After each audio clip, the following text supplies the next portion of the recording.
Good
afternoon, everybody.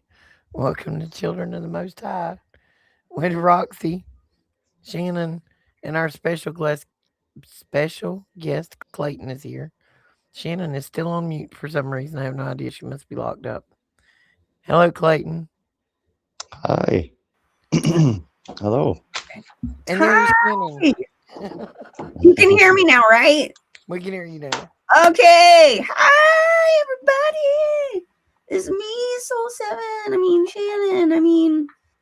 The hostess with the mostest, with the other hostess, with the Roxy files, but she doesn't have up her her Care Bear with the switchblade on there. Just gonna introduce it that way. It's been a long day. Listen, I've spent my day down the science rabbit hole with a 9-year-old who decided to let me know last night she's fully awake. Her question today was that she needed to know the molecular structure of her body, how it worked, what each organ did, what was its process, and what was it related to in nature. That's a lot of questions. That was a lot of questions, especially after she busted out that the Easter Bunny was fake. Well, that is amazing. Smart kid, just saying. She was just trying to tell her mama, she's like, dinosaurs weren't real, they were dragons. And my daughter, who is not fully awake, looked at my granddaughter and says, you should really stop listening to your nanny. And so she turns around, full bulletproof vest on, going to work. Billy, bad mama bear there, going to work. My granddaughter rolls her eyes and looks at me and leans over and whispers. She says, "And that's the lady that still thinks I think the Easter Bunny is real." She's awake, folks. That's awesome. Well, as Roxy introduced, we have our amazing guest, Clayton. We've had him on once before, but it was kind of hard to hear some of the stuff he was saying. But he's got headphones today and he is clear as a bell. So we are super excited to hear what he has to say. And the subject matter today is a very interesting topic. It's very extensive. We've had a lot of research combined together, along with others that have, posted their stuff that we've researched off of, yada, yada, yada, to get to these conclusions, these theories, mind you.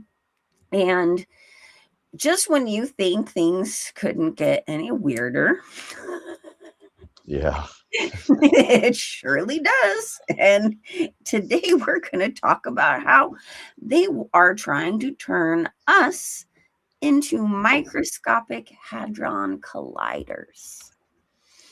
As let me get a close up. Maybe. So, Yeah. So how would you like to get into some detail on that, Clayton? Oof. Well, there's I don't 1,000 have ways. much voice, so I'm not going to pipe in very much. Clayton, when you need a visual, you let me know and I'll do the screen share. Right. And just real quick, I'm just letting you all know, yes, I vape. And I will be vaping on air until I quit. Girl, Which ain't I'm nobody trying worried about to, that. Let's get it. but I just wanted to just fair warn you, okay? Nobody judge. We hope you're not offended. If you are, you know are, what I'm door you sorry. came in on. Okay. Sorry about it. But we Okay. love you all. And thank you everybody for being out there. I already see Mike and Miss K and Cash, and I know Big E and all the others will be by. This is kind of a surprise. So surprise. Here we go. Let them have it, Clayton. Okay. Oh. Yeah. Hi, everybody who showed up. That's awesome. I think maybe, I don't know, there's 1,000 ways to come at it. Maybe the thing we were kind of just the tail end of what we were looking at there would possibly be an interesting segue into it. Or maybe we could bring that into it later. I don't know. Well, But if you want, we can start there for a second. We were having a pre-show conversation about a particular place on a map within the United States of America, and a movie, and some people. Shannon and I recently done some studying on particular cities with extreme quantities of notable figures that come through it, with a population of about 60 to 80,000. One of those cities happens to be Racine, Wisconsin, which came upon mine and Shannon's radar a couple of months ago from the residents of the town wanting to know why all of their imagery and iconery had been turned into a beehive. So it made me curious, and today I stumbled into disaster of our making. It is ground zero for that planned event that they locked us in the house for, the tests that were made to test it, the people that engineered it, and it goes all the way back to the 13, to your molecular genetic level. And it's all involved. yeah, That's where we start the conversation. it was quite a, it was like just stumbling into that. I think all three of us kind of just made a couple of pretty strong connections right there in just talking about yeah, some other things we probably can't really get into, but quite revelational for sure. So you had up an image there of that city, and it just reminded me that of some other significance, which is kind of out there, but if you could pull that up again maybe and just sort of zoom in to where you were.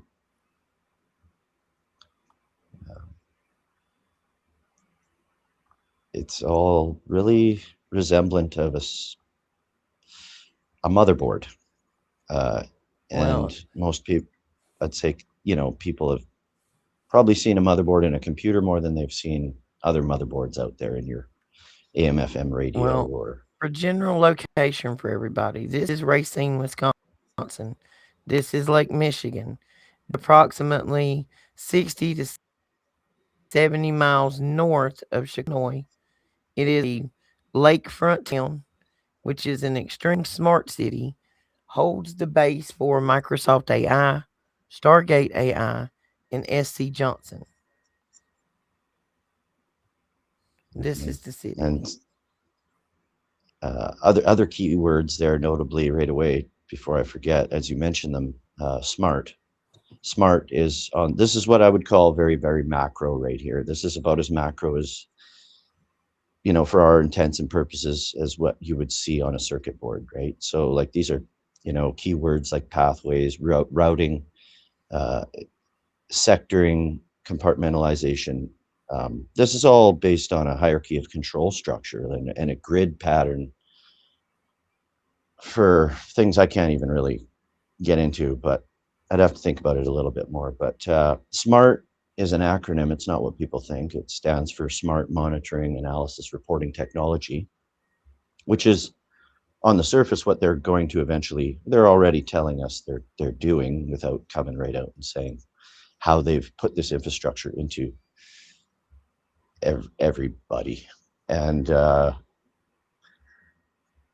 it's just, you go from here, this very, very big macro scale, down into your FM, AM radios, and you have the same kind of layout, the same routing, it's all circuitry. And for lack of a better, explanation, or to go too deep with that, you can just jump down and go into the micro scale, I believe, and see these things occurring as well, because it works and everything's scalar. It's based on, I think, some kind of scalar metric where if you adhere to the same ratio and proportions, the same aspect ratio, the spatial distances, and whatever's going on here with the routing and the networking of all these connecting energy lines and node points, you got capacitors, you got transceivers. Transceiver, something like a receiver, and forget the term, but it's both outgoing and ingoing. So it's, it's for communications both ways.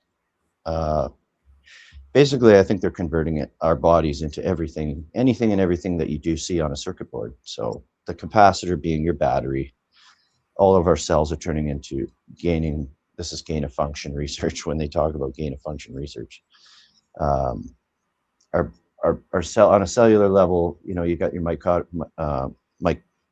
mitochondrial functions, which produces energy for the cell and in turn collectively for the entire body and the body's systems. You got all kinds of systems going on, and they're all being hijacked, I believe. And the mitochondria, I believe, is being damaged. The ability to produce energy is being damaged and supplanted with something that's superficial, or superimposed rather, with cesium-137, I believe. And so that's giving energy to the self-assembling nanotech, which is either hydrogel or graphene oxide, or combinations of both of those, or other things, I don't know. Others are doing some really good research on this stuff. A lot of people, more and more. It's pretty much exploding at this point. And you can look at even some of these slides that I sent you there of a team of guys that were recently discovered through M-Power Translations. They were looking at some microscopy slides for about 2 hours. They were analyzing this stuff, and you notice on their waves, like waves coming in from various angles and converging. And one of the guys in the video, he came to the realization that he's observing electromagnetic wave energy traveling these things are producing their own energies and through frequencies. Might I interject one moment? Hmm. When Clayton sent these to me, was it last night? I believe it was last night. Yeah. I had noticed that the the shapes, or this thing that is ejecting this light ball, looks to me like this demon worm, like parasitical entity, and it's like coming out, like this thing is shooting out of its eyeball. I kind of wanted to interject that, because to me, I see a lot of these demons within these things. Like, I can see them. I know that sounds wild, and Mm. like I said, don't judge me, but No, it no. literally looks to me like it is a demonic entity shooting this energy out of its eyeball. So it just can't be good. But I just wanted to interject that. Yeah. Oh, go on, keep going. So no, absolutely, 100%. Now, if you stop on that image right there, Roxy, that I think is what they're basically considering to be a nano wire. And you mentioned something earlier about a string, uh, Nanostring. nano string. So this would be like a vein or something, bringing perhaps energy to these node points, or a routing on the Well, circuit board. Perhaps, I don't really know, but they related to the racine thing is Chris Mason. He's a geneticist. He's a Cornell geneticist, was mhm. educated at Harvard, and is responsible. And I'm still in the, we stumbled upon this earlier, guys. I'm still in the digging stages of who all these people are. I do know that Chris's brother is the mayor of Racine, and he is responsible for many genetic, microgenetic type discoveries, and one of them is called nanostring, and he was a very big part of the COVID test. Just That's saying. very interesting. Yeah. Yeah. So this video is actually, I think it's about 2 hours long. I should have sent you guys the link. I'll do that. I can do that right now, even if you want, if you're able to share it, but or after, whatever. Um, it's pretty lengthy, and it's some of the better stuff I've seen out there in terms of self-assembling, and then or assembling and then deconstructing itself very quickly. And the one guy, he does some videos over time lapse of maybe 4-hour intervals. So it's quick in terms of a day or any other timeline, but it's also a bit of a process. Some of the processes are almost instantaneous, and it's when certain frequencies are brought close to these things, they'll materialize, and then when taken away from Wi-Fi, for example, they'll deconstruct. And some would argue, if you could cut your Wi-Fi out and not have exposure for long enough, this stuff will just disintegrate and ultimately pass from the body. But I don't know about that. But Well, last time I checked, I don't know anything in the human body that makes a perfect square. yeah, exactly. It's all orthogonal, and this gets into the sigils. That is a pretty deep uh, part of this whole thing in and of itself. But whether or not you can connect these things to sigils is another question. I think there's enough indication that I mean, personally, I think that's what I'm seeing, along with like Ricardo Delgado from La Quinta Columna, and a lot of other people looking at this stuff. And it gets right into what Shannon was alluding to in terms of the spiritual aspect of it, I believe. And right now, I'm wondering what's causing these things to just randomly create shapes and then deconstruct and then reconstruct and deconstruct, because every time they do it, it's a different shape. And it occurred to me, I think even just last night, when thinking about some other things, that when these people go out and they test Wi-Fi, for example, in the streets, in like an intersection or close to a 5G tower, you'll notice the spikes are very, very high energy down to very, very low energy. They're all over the place. It's extremely volatile. And I have to wonder if that's for a reason where it could actually be stable and you could have a pretty stable sine wave that would carry your information for data all the same. And so initially before I thought this was erratic because it's just unhealthy and that's just a shocker to your system. Your system can't get used to that. So that in and of itself is going to be hazardous to your health. But now I'm starting to wonder if it's encoded or if it's a scrambled code that still works for other applications.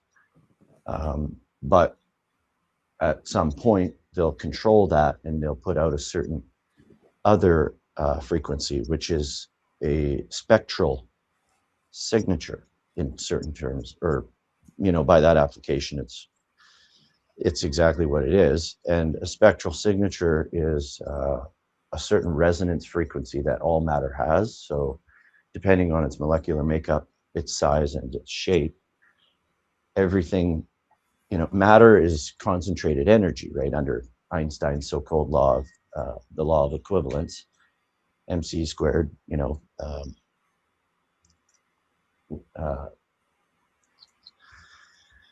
and so matter is convertible to energy, energy is convertible to matter, and that falls under the so-called law of conservation of energy, the first law of thermodynamics.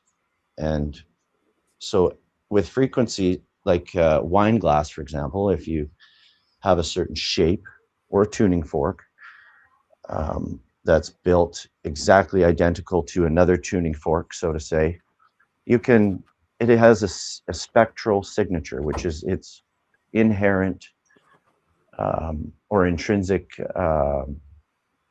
frequency that it resonates at. And if you can, it works inversely, where you can strike that tuning fork and it'll broadcast a certain acoustical frequency, which has very distinctive, very strict parameters of magnitude, amplitude, frequency, and speed. And so within those 4 parameters, you've created a very unique thing. It's like numbers out of 0 to 9. You can create almost seemingly infinite combinations of number combinations. Well, now you have 4 parameters that you can do this within each one of those things. So it's almost, I would suggest, infinite in terms of different frequencies you can have out there. Electromagnetism is a very broad term that encompasses everything electrical, everything magnetic, the light spectrum, the color bands that you can see. We don't see a whole lot of it. It's very, very, it's massive, but we see a very, very small part of that. And so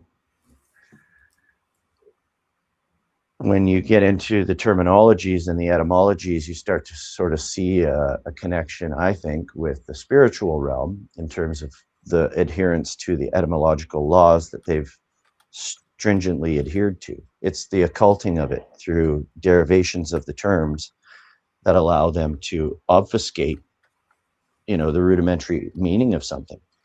And a lot of the words we use today have a dualistic meaning, or they're applied, they take it from this definition of, school of definitions or whatever, and they apply it to this science, which is, again, all of our sciences come from the 7 sacred sciences of the Kabbalah. Your Big Bang, even, it comes down to what they call the divine spark. And that's a whole other thing. Divine spark. That, and this slide. I know that a lot of this stuff, and I hope everybody's picking up what we're putting down here. I'm getting a little all over the map, so I apologize for that. No, you're good. You're so it's good. Crazy. All of this stuff is connecting back to that island with Satan's hemorrhoid. Open that door, please.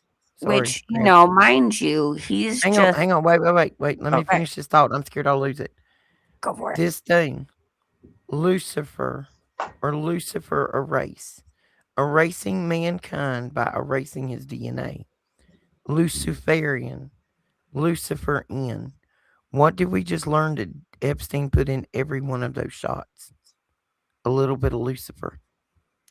Right. And that's what I was going to say too is just because this particular Steen hemorrhoid from hell guy is young does not mean this line, this bloodline, this stuff does not go so much further back.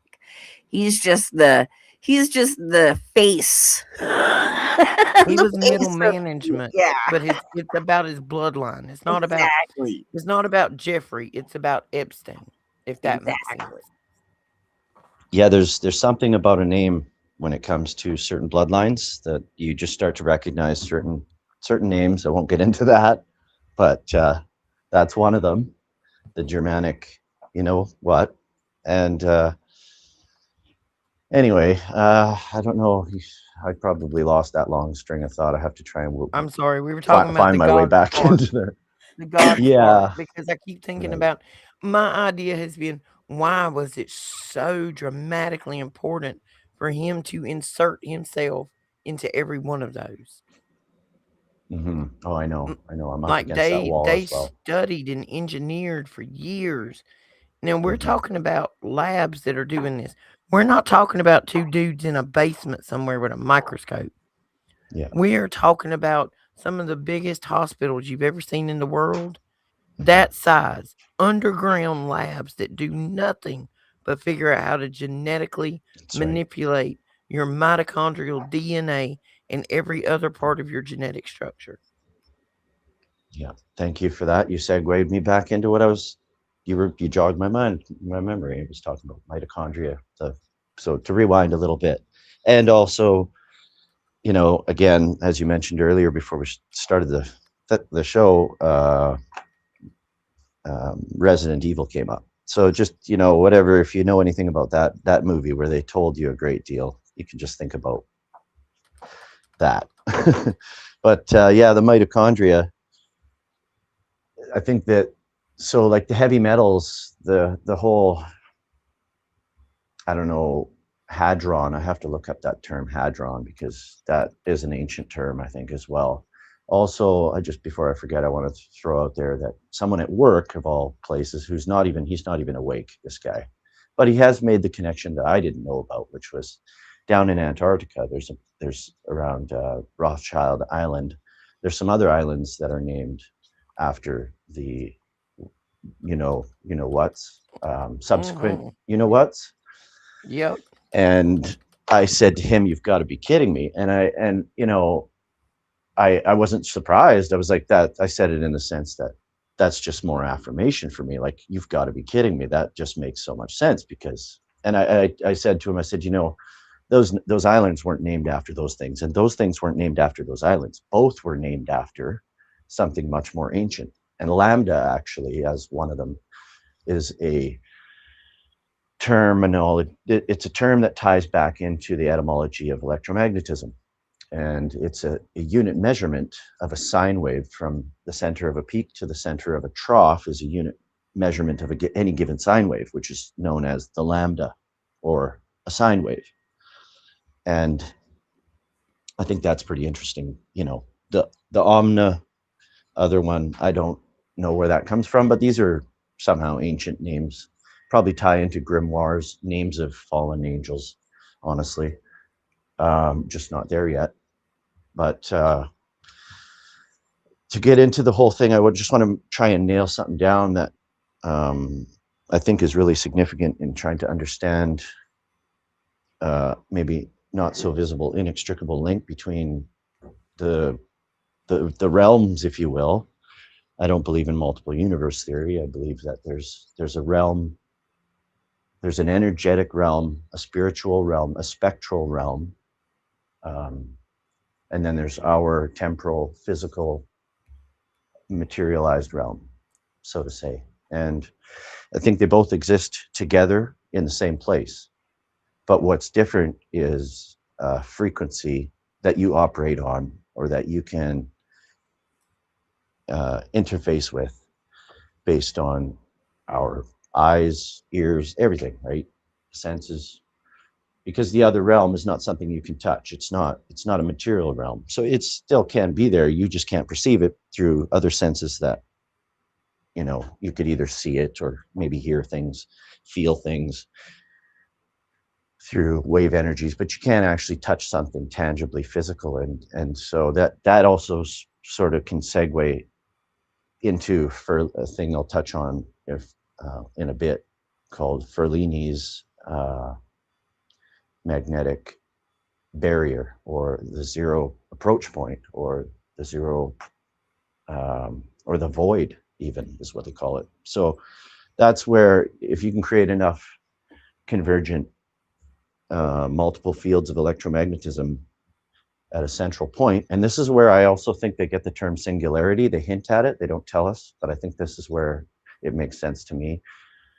And at that singular point where you can have these incredible magnetisms come together, you get this effect called the mist effect, and it's a deionization. It's basically where matter starts to come apart, and at the fundamental level, and it creates the same effect you get when you look down the road and on a hot day, and you can see the heat coming off, the radiation coming off the highway, and it blurs everything.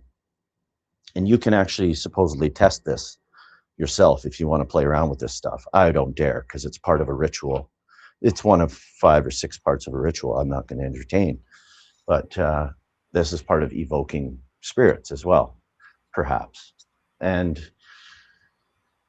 what happens is the electron doesn't know where to be, because it's now subject to all these different, the fringe edges of these toroidal fields, and so it gets disassociated. It doesn't know where it belongs, and things start to dematerialize, which is just absolutely fascinating when you look at what they're doing at CERN. But anyway, I'm going to rewind and go back. Got off on a bit of a tangent there, but the terminology, I believe, just because of things I'm looking at constantly in etymological, in that sense, and so many other things, I think that the term spectrum, with reference to the electromagnetic spectrum or the acoustical spectrum, just in terms of describing wave energy. You could even bring water into this if you wanted to, perhaps in certain terms. But I think that the spectral realm specifically refers to electromagnetic aspect of, the electromagnetic aspect of things. And so when you look at the etymologies, I believe these they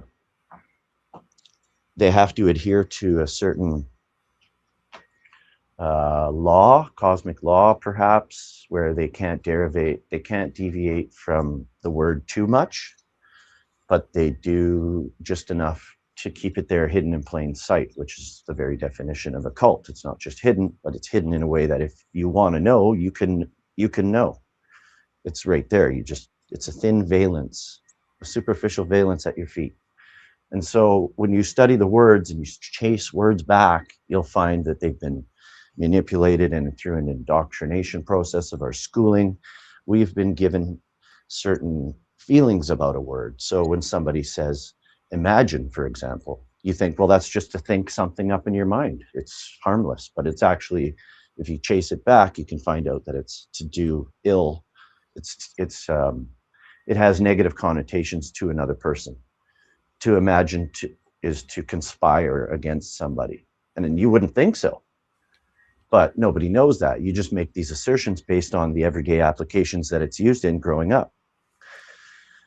So anyway, not to kill that to death, but in terms of spectral realm and the electromagnetic spectrum, I believe those two words, spectral realm, come together to create the electromagnetic spectrum, which is a clue to that inextricable link between the physical realm and the energetic, spiritual, or spectral realm. So back in the day, I used to get into Renaissance. I was into all that stuff, the Me too. lots of us were, right? And I played a little bit of Dungeons and Dragons. I played PlayStation games. I played computer games. I got into all these games with, that kind of stuff, lore and everything else. I LARPed. Don't make fun of me, but I LARPed. Right on. Were you a wizard?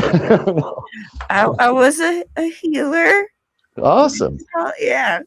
A shaman or a priest? Oh, I don't remember. But I Yeah, was a yeah. healer, and they all had to No, protect no. me. And I wanted to sword fight, but they wouldn't let me. It's Right. That's funny. Yeah. So, where was I there? This is such a long string of thought. I kind of get right off, lose my train of thought. Oh, yeah. So I know a thing about what they adhere to in that sense also, because of the monsters they create, all the dragons, they tell you the truth more in those things than they do in real life, right? With the dinosaurs, the T-Rex, like, I mean, come on, look at that. I'm not going to get into that, but when it comes to the spiritual component, you've got ghouls, ghasts, specters, ghosts, all these different things that are kind of akin to this, nether realm or something you can't see. And one of them is Spectre. I remembered that. And so recently, in the last month and a half or 2 months, I made that connection. And I thought, I'm going to look that up. And I looked it up and I was right. A Spectre, it's not your first definitions. You have to go through a few because it's not at the top, but you get into it a little deeper and it's known as a spirit, basically a spiritual entity of sorts, or a haunting. And so that's Spectre as in, S-P-E-C-T-R-E, not E-R. But it's also /ER, because that's how they've brought it through in the modern day, so you don't notice the pretty much flawless, without the E on the end, it's part of spectrum. It fits perfectly into the word spectrum. It's part of the family. And then you have, on that spectrum of visible light and the color and all that stuff, well, within the color band, you have what's known as spectra. It's a unit of color. It's a certain type of color is a given spectra. This is just, again, the family, the verbiage. It's all adherent to the family of words in that etymological, in that chain of words. So it makes you wonder too, when referring to autism, as we say all the time, well, they must be on the spectrum. I wonder if yeah. they're on the spectrum. They're on the spectrum. So that's why I made clear Girl, that I'm I'm dancing all talking over about the the spectrum. electromagnetic. Yeah. So that's why I had to make that distinction of electromagnetic, because there's a spectrum in all things, really. It's a measurement of the far left all the way through the medium into the far right. It's a whole spectrum. You can apply spectrum to lots of things. So they use it in terms of electromagnetism because it's such a broad thing that encompasses so many, many things that are inextricably linked. And, the inverse, you can create electricity with magnetism, or you can create magnetism, like a lock, a mag lock, with electricity through magnetic attraction by upping the amplitude or the amperage or the voltage to that electromagnet. You can create a stronger field. And this again gets into the Ferlini's, what they're doing at CERN to basically, I believe, create a rift in the Earth's electromagnetic field at a singularity point for something else to come through. But the terminology, again, to go back there, the spectre is also not just the ghost. It has multiple meanings, but it, in Latin, is where they get the word spectrum from, which is interesting. So that, to me, has to apply to everything, and it can't just, the spectre can't apply to, with its given its other definitions, right? It can't apply to all things that are involved in a spectrum. So it's very specific, but yet it just says spectrum. I believe it's referring to the electromagnetic spectrum. So you got all these different words. And then another clue is to, you got these people that go out and they do these haunting, they go look for ghosts, and they go to places where there's supposedly a haunted house or whatever. Do that. What equipment do they use? Right? Part of their equipment is they're looking. Yeah. Yeah. Or of course now they like to use spectrometer. Right. Or they now have all these apps too, where you can supposedly pick up, they're speaking through the white noise or whatever. It's dangerous stuff, by the way. Don't ever get one of those apps. Right. Yeah, it's filtering out other spectra, other wave energies. I mean, we're bombarded like with all the communication systems out there and broadcasts. It's amazing thing. It's incredible how resilient the human body is. Like, it just goes to show, because we're being poisoned continually with this stuff, and we're still, but at some point you hit your threshold, and that's enough is enough, and your body just can't do it anymore. But so in perspective of how they're really trying to create that within us and what that purpose might be, what, because we are aware of a lot of the stuff that's been put in this, and what you're saying, of course, with all this electromagnetic stuff, you could see the waves even within just under a microscope. How is that working within us, and what is the purpose for that? yeah, that's crazy stuff. I mean, I'm constantly open to interpretation on that stuff, obviously, and I'm doing a lot of that stuff through others vicariously. I'm looking at a lot of people's work, and I'm just getting the connections that come to me, Right. and that's just how it works for me. And it's part of the black goo thing. There's a lot of questions there. This stuff's attracted to it. It seems to have a sentience. There's certain words that have been spoken by certain people in history, like Anton LaVey and largely Aleister Crowley, who was deep into this stuff as well. You got to think the Steins and all these other, the Gateses, and they all come from that. That was before them, but they're all into the same stuff. And one of the things that's always stood out to me, or it just keeps coming back to me, is something I believe Crowley said, or it might have been Anton LaVey, I don't know. But it was the seething energies of Lucifer.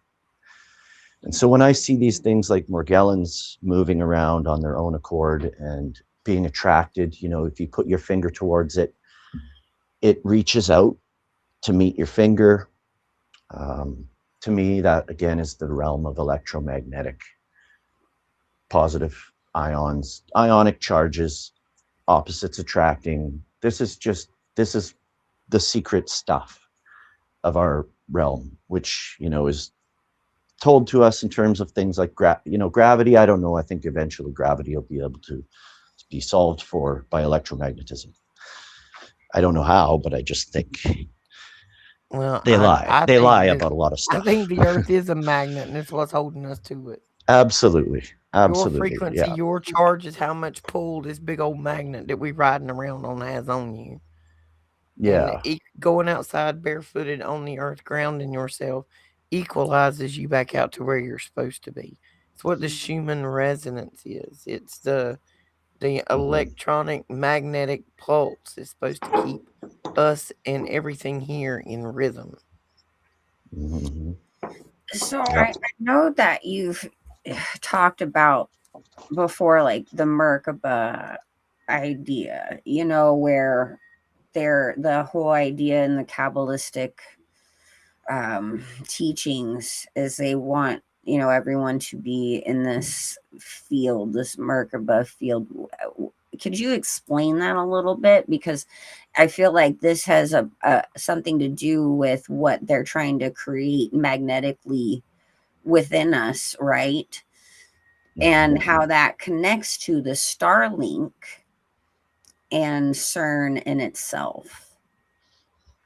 I can only say so much in terms of the Merkaba specifically. I haven't researched that one out too much, but in the other terms that you mention it in, it's part of the witchcraft. It's part of the craft. Their religion is to bring the esoteric to the exoteric, which is to make the ignorant somewhat learned. Their victims, they want their victims to be in a heightened state of fear, anxiety. This can get into concepts about loosh. Again, this is the other realm. This is entities on the other, right there beside you, harvesting certain other energies coming off of you. Monsters Incorporated. you know, you could go just deep into this. I mean, I could just speculate for hours on this. I could, like, the energies, you could create links to show it and indicate like there's truth in it. Energy, your physical energy, when you get extreme anxiety, you'll feel the blood leave your face. You will feel something you have no control over in your body, but you'll feel it happening. You'll go pale. Someone will look at you and be like, dude, you look white as a ghost. And you're thinking, yeah, I'm just realized I was told yesterday I got cancer. Like that, there's a link between your innate functions and in terms of like emotions, you know, and your physiology. So if you're stressed all the time, your body's going to release lots of cortisol, and that's going to have negative implications on your physical body.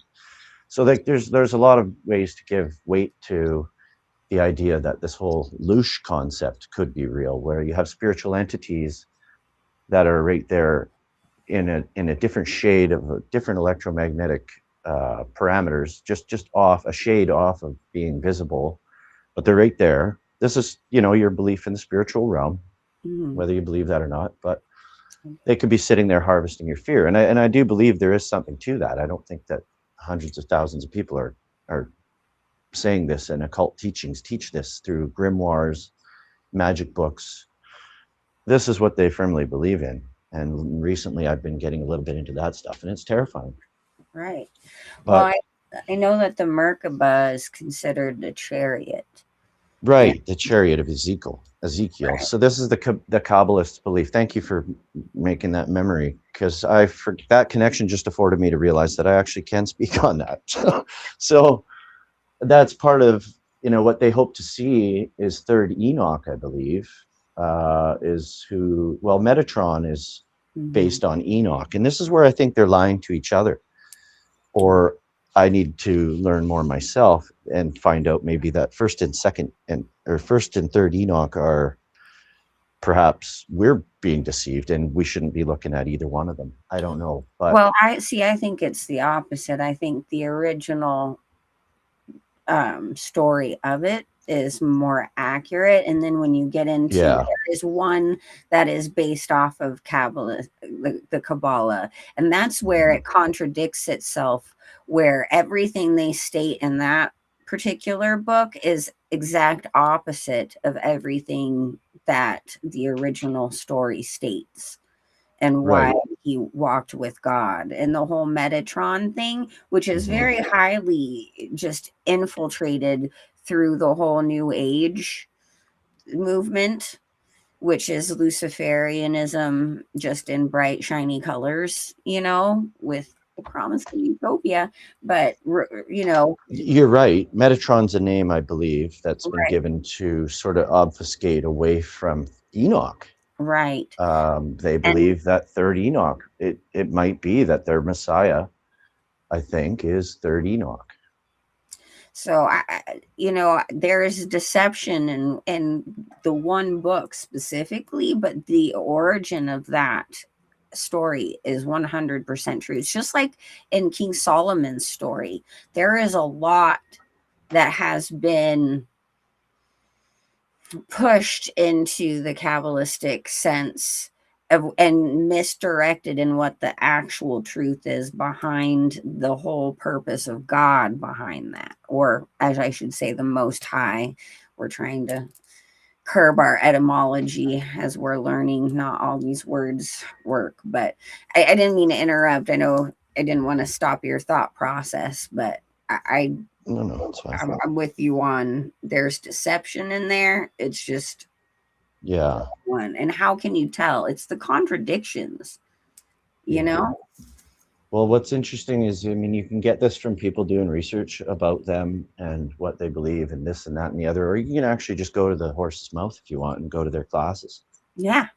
And so I've kind of done a little bit of that as much as I can stand it. And I've listened, there's one guy, Ephraim, which is an interesting, you know, name in and of itself, but Plavnov, Ephraim Plavnov, I think is his name. And he teaches Kabbalah and a lot of this stuff. And I'm listening to this and I'm like, wait a minute, you're talking about Enoch as one guy. Like, evil Enoch is being the same guy as the one who walked with God. Right.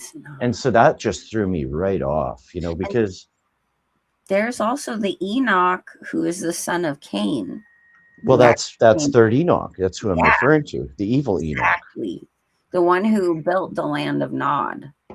Right. And I only know so much about that because I've refused to look at it. I don't know why, but recently I'm like, you know what? I'm going to just start looking at this stuff because there's not with any intent, of course. That's I don't encourage everybody to just jump out there and start looking at the stuff I'm looking at because I know that I can't get swayed by it, but I don't know that for everyone else. I think is their plan. Part of them wanting to bring the esoteric to the exoteric is to suck a lot of people in.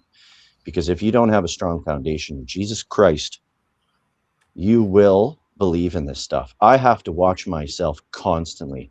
It makes so much mathematical, scientific, spiritual sense.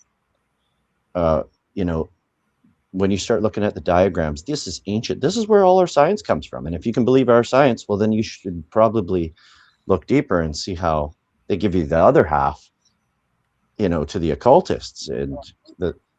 Well, and it's frustrating too. It's crazy. We're told that all this time that there's this huge separation between science and religion, and that could be further from the truth. All of our science is predicated on religion. It's predicated on pagan worship, gods, Roman gods. So you look to space, you look at the heliocentric model, and it's based on the god of Helios, and you know. And then you go through all the different groups over the different eras out there. You got Ra, Isis, and Horus, and all of that stuff in Egypt. And everybody's got a sun god and whatever. But then you know you can look at the Greco-Roman part of it too, which is a bit concerning. I mean that all the Zeus and all these other Greco-Roman gods that are tied into the astral bodies and perhaps wandering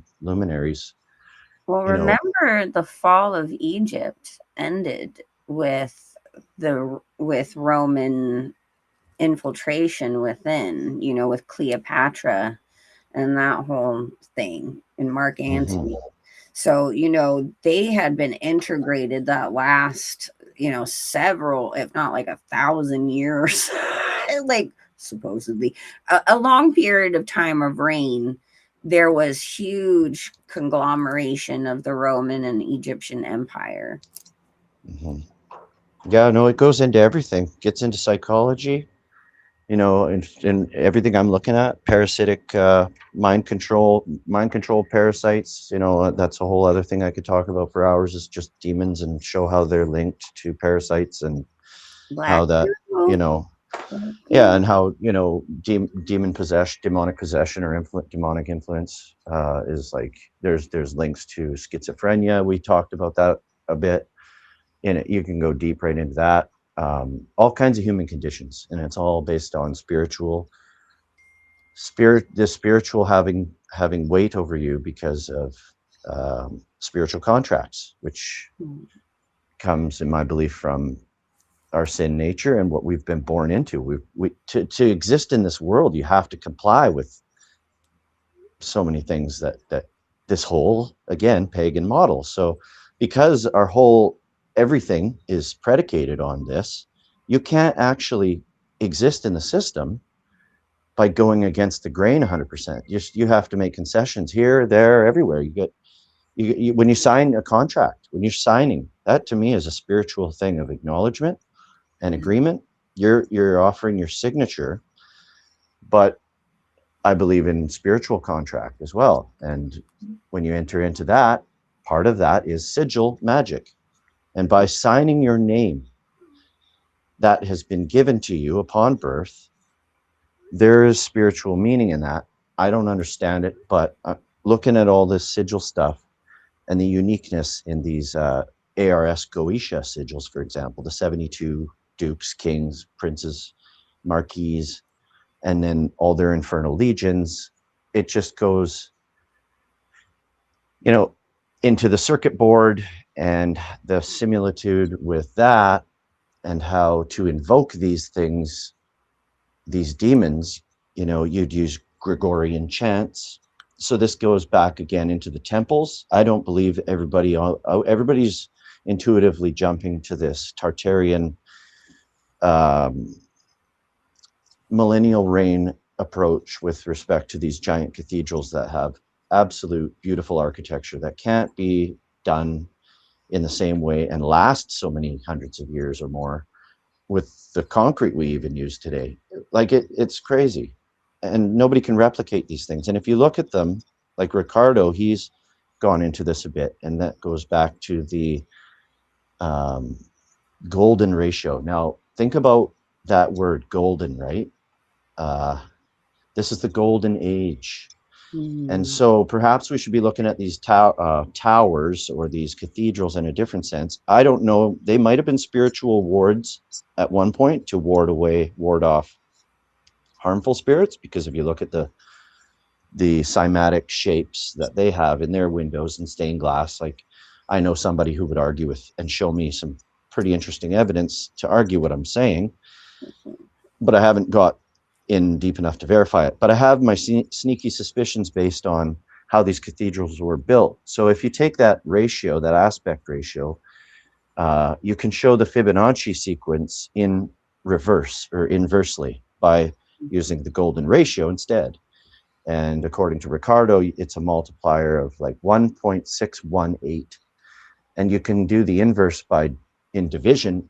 And as you divide bigger and more and more and more and more, you get closer and closer and closer to that decimal point, which is interesting. It's almost like pi. I don't know that you ever get to it, but you get really, really close to it, like one number off. So hang on, hear me out. So these the columns, the arches, the formation of that building built out of granite and quartz, they resonate. They have a certain, again, spectral signature. So if you had a miniature of it and it was built with the same aspect ratio, of course it's smaller, but it's a scale. It's scaled down. It's of scale. So the aspect ratio stays the same, respectively. And you can use the same frequency to make that little one resonate that you can use to make the big one resonate. So when perhaps these bells or these organs were going off in these cathedrals, they were emanating, or Gregorian, choir, a male choir chanting incantations, holding certain acoustical sine waves in that building, can cause the whole building to resonate, which means vibrate. This is your wine glass. When you dip your finger in the red wine and you go around, and it, if you can produce enough amplitude or magnitude with that frequency, you can smash every wine glass in the room. It's incredible stuff. So it can destroy things, and I think it can create things. That's why, God's word was acoustical energy that created everything. That's how he's going to come and destroy everything before they think they can take him out. Before he even gets here, the word is coming. He is the word, and the word comes before he even gets here, and it's the sword of his mouth. It's the take the S off the, you know what I mean? It's the flame. Everything is fire. So these Kabbalists, when they get into the deep stuff and the grimoires, you start to learn that the language is it's likened to flames and fire. And this ties into your Lord of the Rings. Jesus, I could just keep going all over the place with this. I have to be careful. But it's the one ring that can rule them all, the one ring that can find them, the one ring that can bring them all, and in the darkness bind them. And this is, I think, the magnetism of the earth is what keeps our realm separate from their realm, and they've learned how to breach it. And they also use terms. There's one guy out there I watch, and the name of his channel is something breach, and it's very interesting. But dang it, where was I going there before I got off into the weeds? I wish I could tell you. I know. Sorry about that. Okay. Sorry, guys. I got 3 other things going on. I'm just in the back as tech help at the moment. Well, I do find it interesting, that you bring up Pi, because there's this film that came out in the 90s called Pi, And it's literally it's all in black and white, and it's about this man who he's a mathematician. He runs into this Orthodox Jewish man at a bar or some coffee shop or something, and he starts just telling him about pi and this God number and how God speaks to you through this number. And so he goes on this wild, like, mental excursion to figure out pi, which ends up turning him at, like, he goes so insane Madness. Yeah. when he figures it out. He ends up This lobotomizing happens. himself. This happens to people that get deep into the Kabbalah. Some of them are said to go insane. Insane. And I would wager, I would guess and tell you that most, if not all, mathematicians are probably inclined to be aspiring physicists also. And that will suck you in. Let me tell you, I spent my time before COVID for like quite a few years just engulfed in, just entrenched in physics. Any lectures or panel discussions, if I was raking leaves in the backyard, it didn't matter what I was doing. I had something going on that was fascinating stuff. And I think that's afforded me to think about some of this stuff in the way that I can, like make these connections. And I've learned that stuff that I used to defend, when people would say, oh, CERN's opening up a portal, I'd be just like, yeah, smart enough. Well, now I'm there. And they were right. I was wrong. They were right. And you can use parts of their model to destroy other parts of their model, like thermodynamics. And I'll also tell you that Epstein was a mathematician. And this stuff leads you down that path, is what I'm saying when I say that they were probably physicists or aspiring physicists. You have to be. You don't just get into math and compartmentalize math. You don't. You're fascinated with all things. You want to figure out the hard problems of the universe. That's how I am. I know that. And that's, now I can use the second law of thermodynamics to just obliterate most of their model. They kind of screwed up. Like, they told me some stuff and they forgot that they told us. They forgot they told us that you can't do anything about a virus. Back in high school, if you're 40, whatever, I'm 48, I'm 49. Maybe 45. And in grade 9, I remember learning this stuff. You can't do anything about it. But now they're changing that up, moving the goalposts, doing that thing. And nobody knows the wiser because they've been subject to ideological subversion all their lives for the last 20 plus more years, to a degree that's converted your very wise parents into a bag of hammers. Right. Well, this is my question. See, you got things like old wives' tales. Don't go outside with your hair wet. You'll catch your death. How am I going to get sick from my hair wet being outside? You cannot. It's not going to happen. You're not going to get sick from running around out there barefooted. This is the same bull crap that equates to the Lord's lettuce is, going to make you go loco. It's the same kind of manipulation they've done for so long. You get sick from germs, parasites, viruses, And fungus. and fungus. Fungus and mold. Going outside with my Yes. hair wet is not it. They're not going to jump on me because my hair was wet. No, it's crazy. They've got us forgetting the things that work, the simple things. Like, I think maybe an anti-parasitic you should be trying to do is a lye, a formation of lye. They used to treat the cows.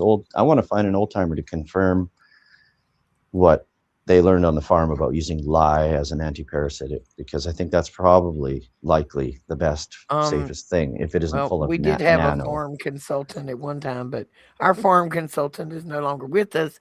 But that parasite information from the farm led us to polio. Because back in the day this is where that rabbit hole I'll give you the highlights of the string. Back in the day, farmers did not have tanks. We're talking about 1800s, whatever, 1900s, trying to treat cattle. You got farmers in a field. They didn't have tanks and vats and baths and water pumps. So they would take a ditch and block it off, put the chemical, the lye, the whatever they were using in the ditch. And then the farmer would walk the cow through the ditch and it would absorb on their skin, in their hide. They walked them through it. Well, Then there was an extreme uh, uptick in polio, which they tried to blame on polio. It wasn't polio, it was misdiagnosed overexposure in the farming community to the chemicals. They were you got 100 cows, you walk through it 100 times. You're the Oh yeah, third of the that's size of a cow. So yeah, you triple dosed yourself with every cow you sent through. It just wasn't yeah, good math on chemical exposure to the people, and it started giving them symptoms, and a lot of it got misdiagnosed as polio. Not that there wasn't polio, but it was misdiagnosed.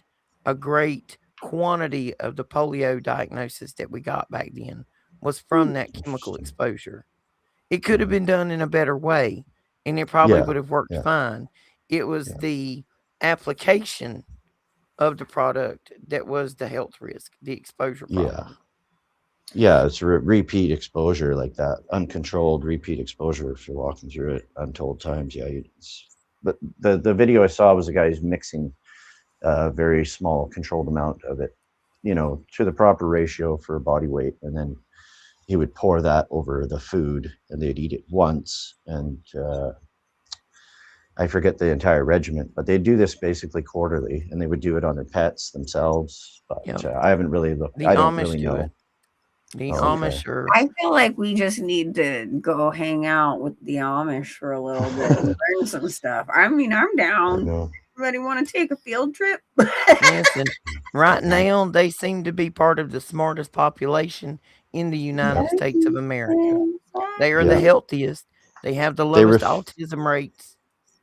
Yeah. Well, they refused the biggest tool of witchcraft ever known to man, I would say, which is the Electricity. television. The tele. Electricity. Yeah, yeah. Actually, that's true. That goes even more fundamental than what I would say is the television set. But specifically for propagandizing and indoctrinating and just subverting truth with lies. Nobody knows what the truth is, largely because of the television set. As simple, as stupid as that sounds, it's a very real thing that exists in most households, at least in the Western world, and the most sleepy people out there are still watching the thing. So I kind of wanted to just tie in a few things together, just real quick. And again, this is my theory of all the information we've been gathering in the last several months. And so we've learned, right, that these sigils really are like frequency that binds these demons to them, right? They're their frequency. It's like the visual representation of it. These sigils have been tied into these symbols, all these things throughout cities for a long time. We're talking ancient up until today.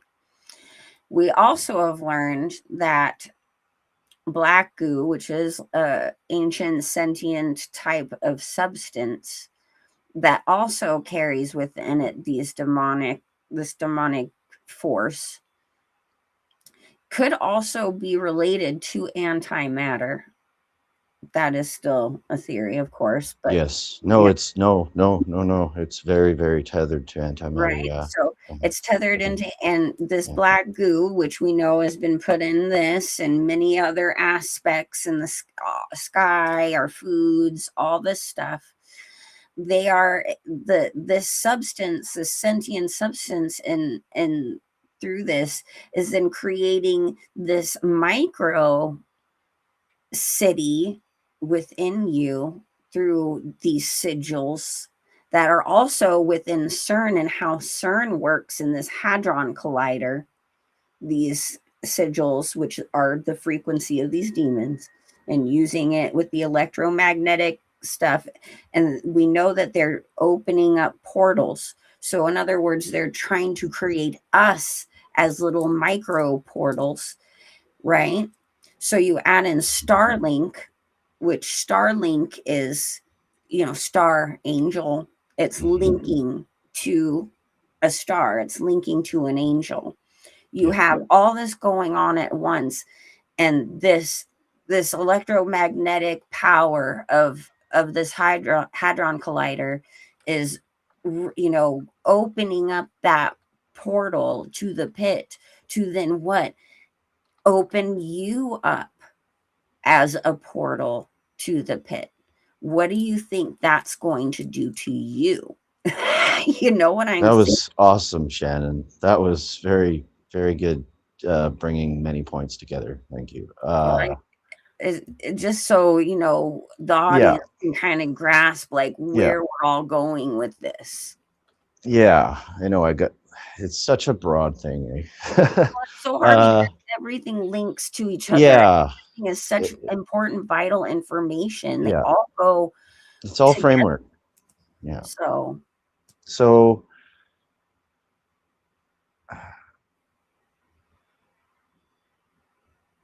the micro aspect of it would be these self-assembling circuits on the slides you're seeing, of course, and the this guy Ricardo Delgado from the Fifth Column, or La Quinta Columna, because he's Spanish, and it was a Spanish group which he is now, I think, running on his own, and I've only been able to get 3 of his talks about this given logbook series that he's working on, and that's through translations by another group called Empower Translations. You can look them up on YouTube. You can look them up on Rumble, and I would advise that you do.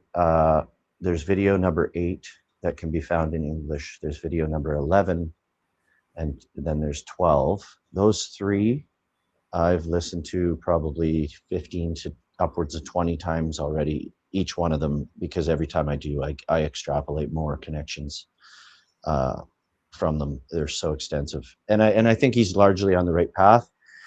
And he's talking about, in number 8, an event coming probably, in his view, either on August 10, 11, or 12th this year, where they're going to broadcast a 26.5 gigahertz frequency, which will then translate into the body at the terahertz level, right? This is the nano level, that the things, when this stuff gets into the body, if it's true that they say it's non-ionizing and it can only penetrate a millimeter into your skin, well, this is why the graphene is throughout. It's isotropic. It's like the stars in space, as they would call it, isotropically and homogeneously distributed. So it's like throughout your entire body. Every cell in your body has some of this stuff, presumably. I would say. I'm just speculating on that, because it goes through the blood-brain barrier with the lipid nanocarrier system. All the fat capsules that are, small enough to get through and slippery enough to slide through, whatever. And so what the graphene is called in these terms, to understand it, is as it assembles, the optimal spectral signature of graphene oxide is 26.5 gigahertz. So when you emit this energy at it, it starts to dance. It starts to oscillate. It all starts to just get perturbated, and it starts to go into resonance, which means it all vibrates. So if it's a big cluster or a big glob of black goo, even if there is some kind of link there, I don't know, but it does look resemblant in some sense. It'll go into resonance. And so, again, just to go back a little bit, I was talking about a tuning fork. If you strike that fork and broadcast that wave energy through the room through acoustical waves, you can cause another tuning fork built exactly the same. It'll automatically start to sing along. You didn't strike it. It's just, that's called sympathetic resonance. It's sympathize. It's an interesting term, because it's, again, here we go with the etymology and what you would assert. Sympathy, to sympathize, is to have sympathy for something, is to like have remorse or some kind of compassion or emotion, of commonality, or I don't know. There's probably other words that are eluding me, but it's a human emotion term, but it's used in a spectral application, a spiritual application, I would say, even, right?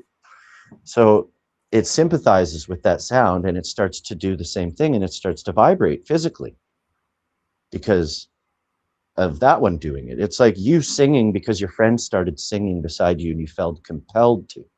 Compel is what you do to demons. You compel them to do things. That's a very spiritual word. Um, anyway, you can do the inverse. I acquired an acoustical guitar when I was working up north years ago, and the guy who rented it disappeared.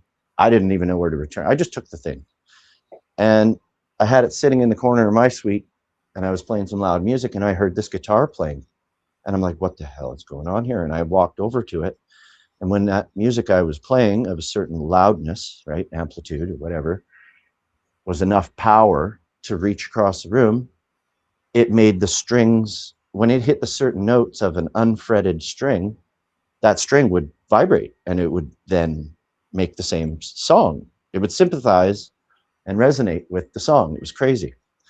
And I didn't know what was going on at the time. This was like back in 2012. I didn't know anything about sympathetic resonance until like a month ago. So, darn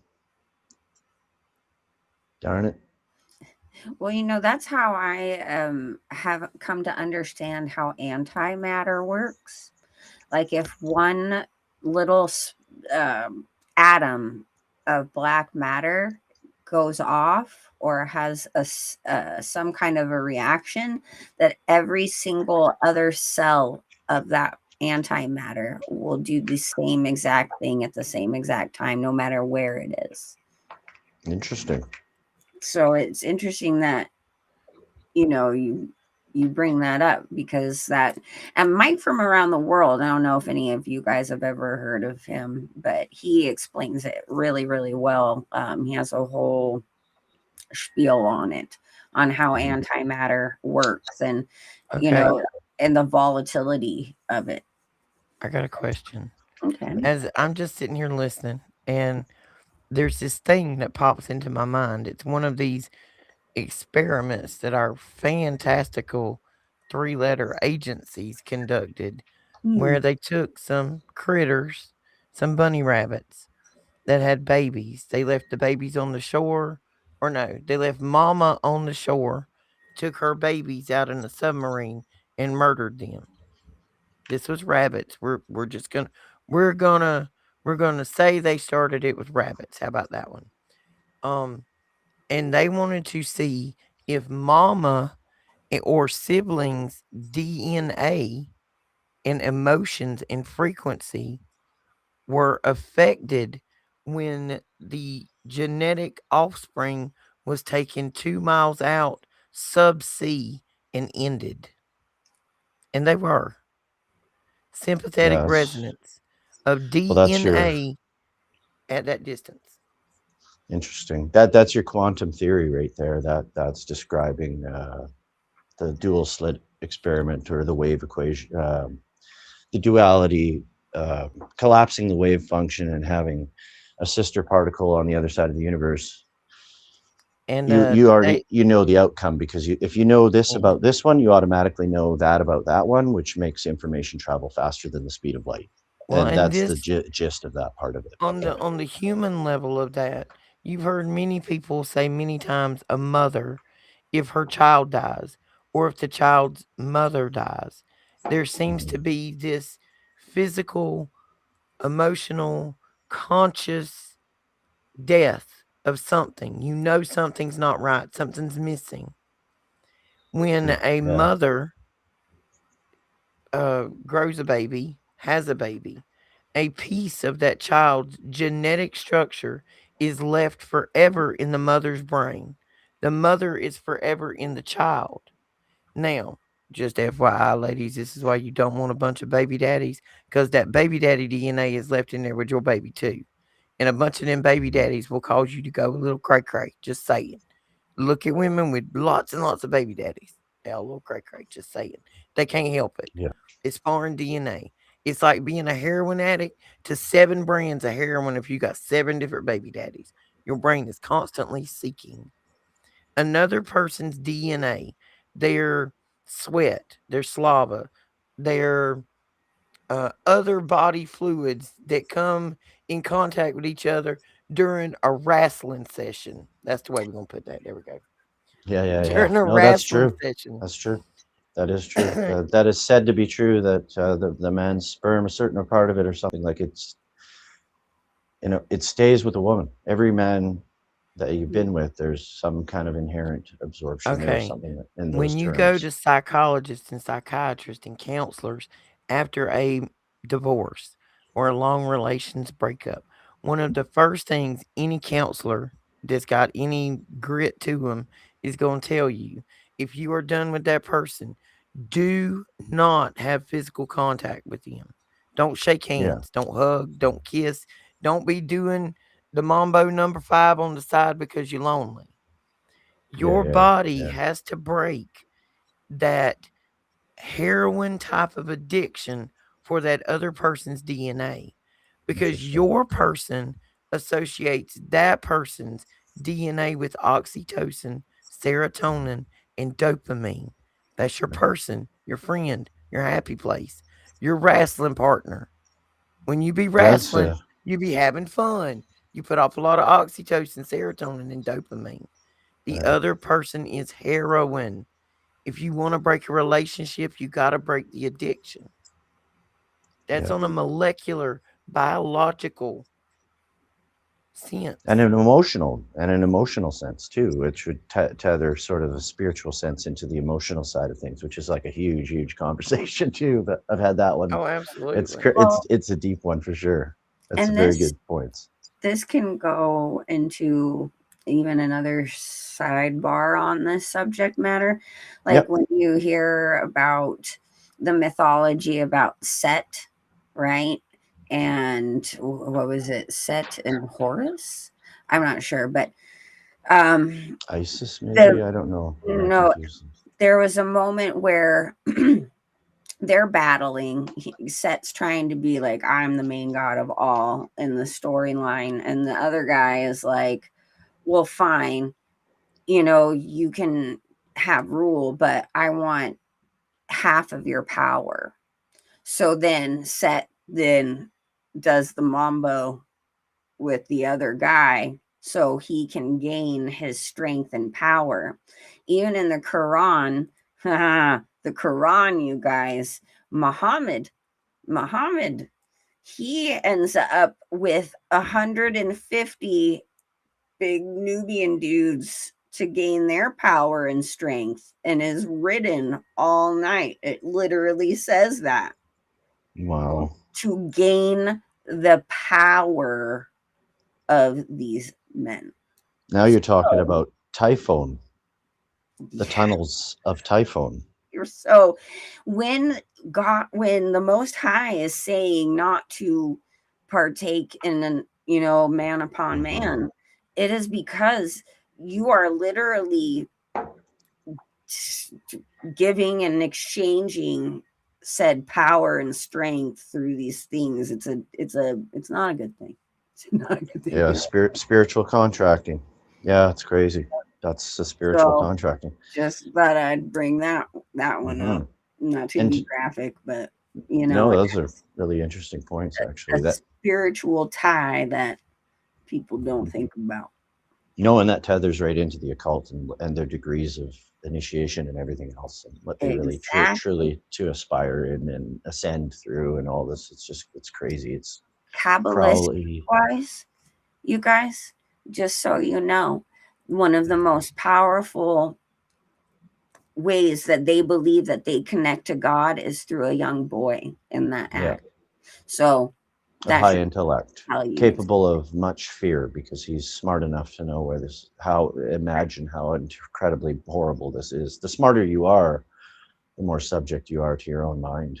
So it's you just think about it at depths that most Mm, people maybe like it's torture. right. And this But is why the bathhouses were a thing in Greek and Roman times. And, you energy know, harvesting, it's it's energy it's the harvesting. loosh of it, Mhm. and I do believe that is a thing that we should talk about While, another time because it gets into while, the vampires and everything right. else. But While embodying demons within that child. You see, mhm, it's a They're not just stealing from them, they are possessing them through that act. Yeah, and it's chemistry. This is alchemy. Right. This is like necromancy. Alchemy gets tethered in it. It's so dark and ugly. Like the chemical concoction that's produced in the child is what they're after, and it's a drug. This is sorceries, right? This is part of your pharmakia, that the drugs, witchcraft, sorcery, magic, mental manipulation of any kind, I would also say, ties into that. It doesn't fall under the classical definitions, but that's the sorcery part of it. Is the alchemy is huge to these ones. This is transmutation. This is creating. This is chemistry comes from this. This is that sacred science where chemistry comes from, and turning base metals into gold, creating something that doesn't already exist in certain terms and something else. You can. It's the this is liquid crystal. This is actually segues into what I would swing it around and bring this into the micro hadrons this way, and because it segues in really good. It's the chemical side of it all, the chemistry that ties everything into the subatomic through acids, salts, ions, ionic charge, metals.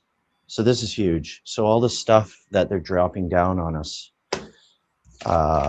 you've got cesium-137, which is, I believe, it's radioactive. So it's emitting electrons and it's providing energy to whatever wants to receive those electrons, those radicalized free electrons in the area, so that throughout its half-life, it's constantly emitting nuclear energy. That could be the energy source in the emittance for the electromagnetic frequencies you're seeing on the slides. Tellurium, it's brittle, mildly toxic, rare. These demons are infatuated, or these metals, these rare metals, are integral to their existence if they manifest here in this realm, I would say. They have an affinity for metals, and graphene oxide has an affinity for electricity. So it collects at the heart and it collects at the nervous system, and part of that is your brain. So all this stuff gravitates and it migrates towards electricity, and you're, as an electrical body, much more so than Sabrina Wallace will ever tell you, you're also a spiritual being in that same sense. There's an inextricable link, I believe, in your mental thought and your spirit. And your electrical processes are basically what gives you the scientific angle on that. Your neurons firing, the synapses in your brain, it's all electrical, right? So when you flex your muscle, when you pick something up, you're creating with thought a desire to do so, which in turn creates the electrical power that then gets sent down through your network, your nervous system, to reverse induce an electrical current into the muscle, which then contracts and helps you pick the thing up. You're using all kinds of muscles. You're using them in all kinds of fancy ways with finesse. This is stuff that's like crazy. It's crazy. And it involves the mind. It's the very perceivable link between the physical in things you're doing and your mind, your thought, your electricity going through you. It's deep stuff. So this tellurium, it's very heavily used in thermal electric devices, which is very interesting. Technologically critical elements and used commercially in solar panels. Now remember, they're trying to make you into your own autonomous functioning robot, if you will, or synthetic psychotronic cyborg. There's lots of nasty things I could call it.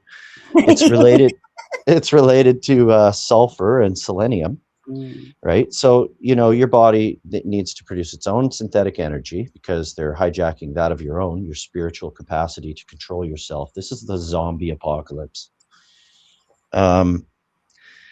Lithium, exceptional batteries burning at room temperature. I don't quite understand what that even means.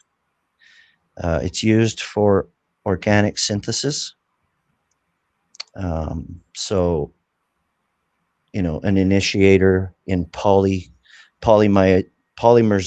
polymerization for production of rubber. So this could speak to the clots, the It's rubbery white clots, right? So people. It's interesting that, because there is an antidepressant called lithium.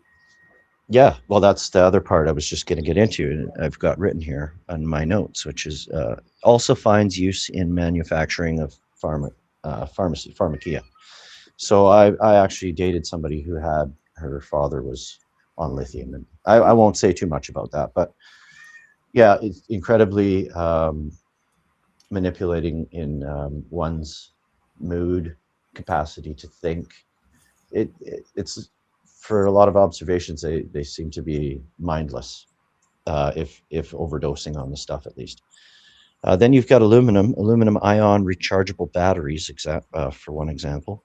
Exceptional storage to size capacity. So this is your oxides. This is like the black smudge you get on your fingers when you rub your hands on aluminum. That's oxidization. It's 1 atom thick, I do believe, by definition, hence the term graphene oxide.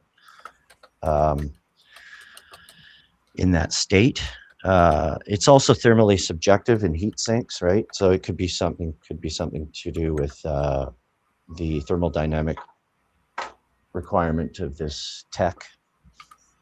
In that respect, it's also highly conductive, electrically wise, but it's non-magnetic and likely integrated, I believe, in self-assembly for various applications that way.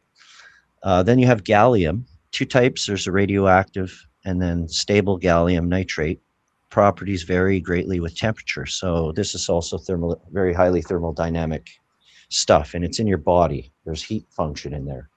And this gets into piezoelectric function as well with graphene, plasmonic, fractal antennae.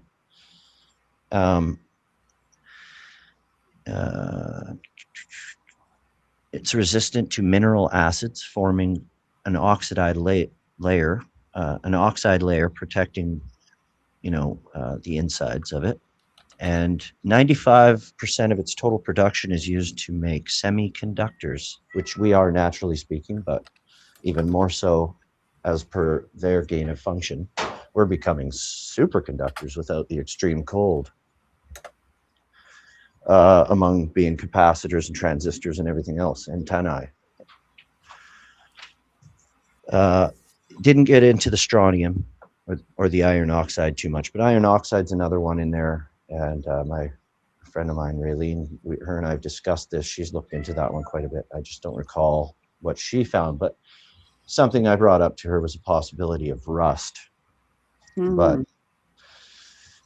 which wouldn't be a good thing in the body, though. So I don't know if it has rust is even a thing really to mention. But then you've got the graphene oxide, and you've got other things. But this is the stuff in your chemtrails, which is what I call an enrichment saturation phase that we're in, where they're raining this stuff down to constantly build it up to a certain concentration of efficacy.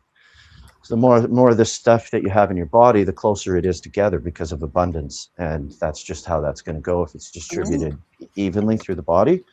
And then that gets into everything you consume is just everything. At this point, anything and everything they can put it in, and they're researching this out all day, every day. So very little food is left. I wouldn't even be taking supplements or detoxes at this point, unless they're natural herbs. Okay, I'm about to lose his voice. Oh no.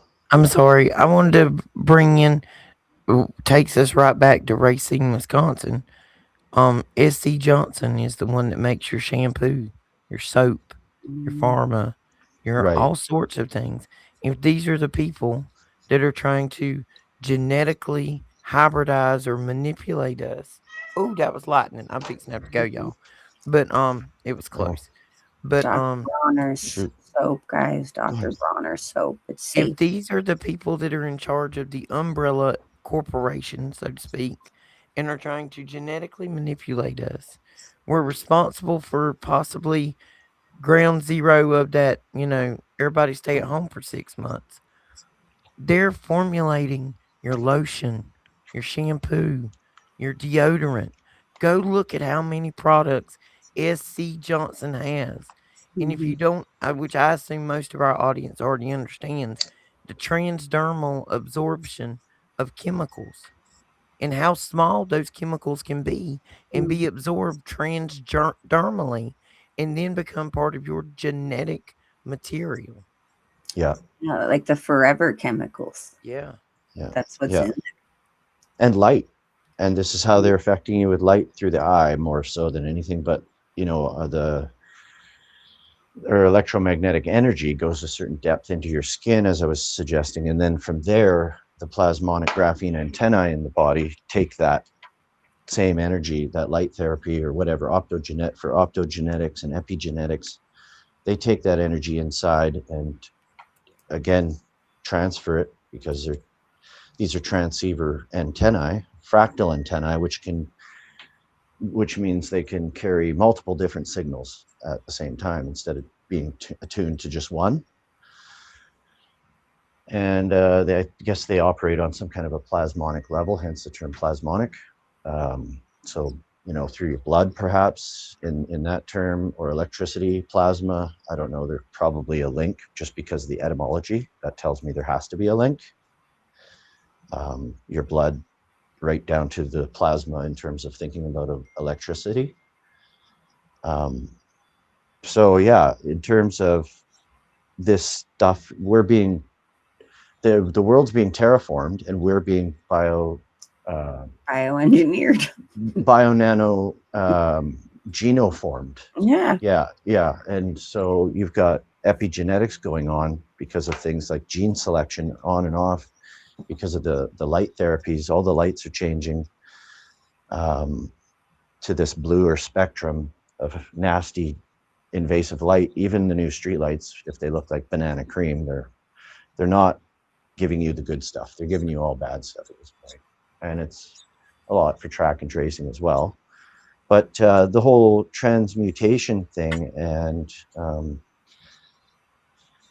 alchemical thing, this gets into that self-assembly of the nanotech, and what's going on with all of that supposedly is come this day when they emit this 26.5 gigahertz frequency, unless you're under 10 feet of earth in a bunker or a really good Faraday cage,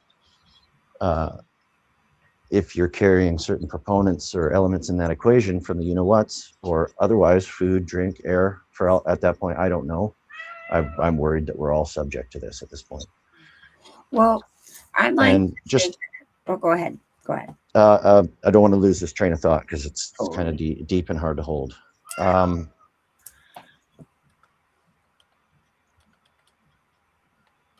Yeah, it's that easy. One sec. My cat's meowing at me. He's driving me nuts today. I know how that is. All right. Well, while we have a break, I got to go, guys. I got a bad lightning storm about to hit right on top of me. No. Well, I'll be praying for you, Roxy. Yeah. So you say I'll bug you later. Bug me later. I got to get the kids straightened out. They got school tomorrow. I have an appointment I have to attend. I'll text my girl in a little bit. Thank you, Clayton, for being on. Thank you, everybody, for being here. Thank you for having me. Sorry, I got to run, but we don't want to fry this hard drive because there's a lot of research on this bad boy. Yeah, no, don't do that. Bye, guys. Cool. Bye. All right, see you, Roxy.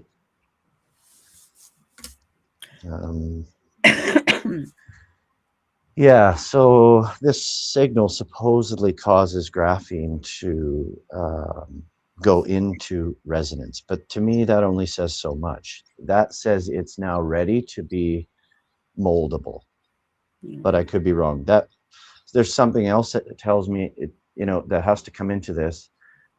Or actually, I'm looking at that wrong, perhaps. So according to Ricardo, he thinks there might be 72 different batches that went out, which would be in accordance to the 72 goetics. I was just gonna say. Yeah. 72. Now remember that little bit we were talking about with the data centers. Yes. A little bit of an advent on that is he also suggests not a lot of research is going into these, and his suggestion was that they're all built on certain energy lines of the earth. which is fascinating to me. And there's 72 data centers. Huh. So yeah, it goes deeper, right? Which just brings Perhaps. back the whole thing that these are ancient. These data centers, what they call data centers, are ancient. I believe that they have something to do with the binding of these 72, Yeah, you know, yeah, me things. too. Either that or that and or informational application as Right. to finding everything about someone because that person's going to forget everything they ever knew. And they're going to be these people like this Jim Carrey, for example, could be a prototype even. Like he looks different because he's just different, that much different on the inside. His muscles don't even respond on his face the same. His thought process is so skewed from the original. I don't know. These are wild, wild thoughts, right? Well, But he's the head of the satanic temple, and so I've heard he's a high priest. I've heard that. And I think he is a controlled op and maybe just like, you know what, I've had enough. I'm going to my bunker. See you guys later. Get me out of here. I don't know for what reason some of these ones disappear, come out of the limelight, but some well, people think he you know, was stuff is. telling. It's like they wouldn't have allowed the Epstein files to even come out No, if they want that out. have a purpose. Yeah. So that just goes along the lines of everything that they've shown with that particular individual has always been for a purpose. And they're trying to hide out in their bunkers already and put a bunch of fake people in front of our Yeah. faces. That stuff coming out is the most spiritual component you could look at. It is basically training everybody through witchcraft to be normalized and accepting of it, and thereby absorb the sin of it. Right. And it's a crazy thing because it works on some. It won't work on some of us at all. Like it can't. And that is being saved by the blood of Christ, as far as I'm concerned. It'll take certain people to a certain extent. Some people will be on board. You can have a lengthy conversation and be agreeable, but then all of a sudden they're like, well, Trump's going to fix it all though, or something. And it's like, well, there's your train stop. You just got off. The truth is at the end of this train ride. It's not anywhere at any of these stops where people, they get off on a half truth, right? For a lot of observations, they seem like they've got it going on, but then it's like, nope. You believe that, you're crazy. You're preaching.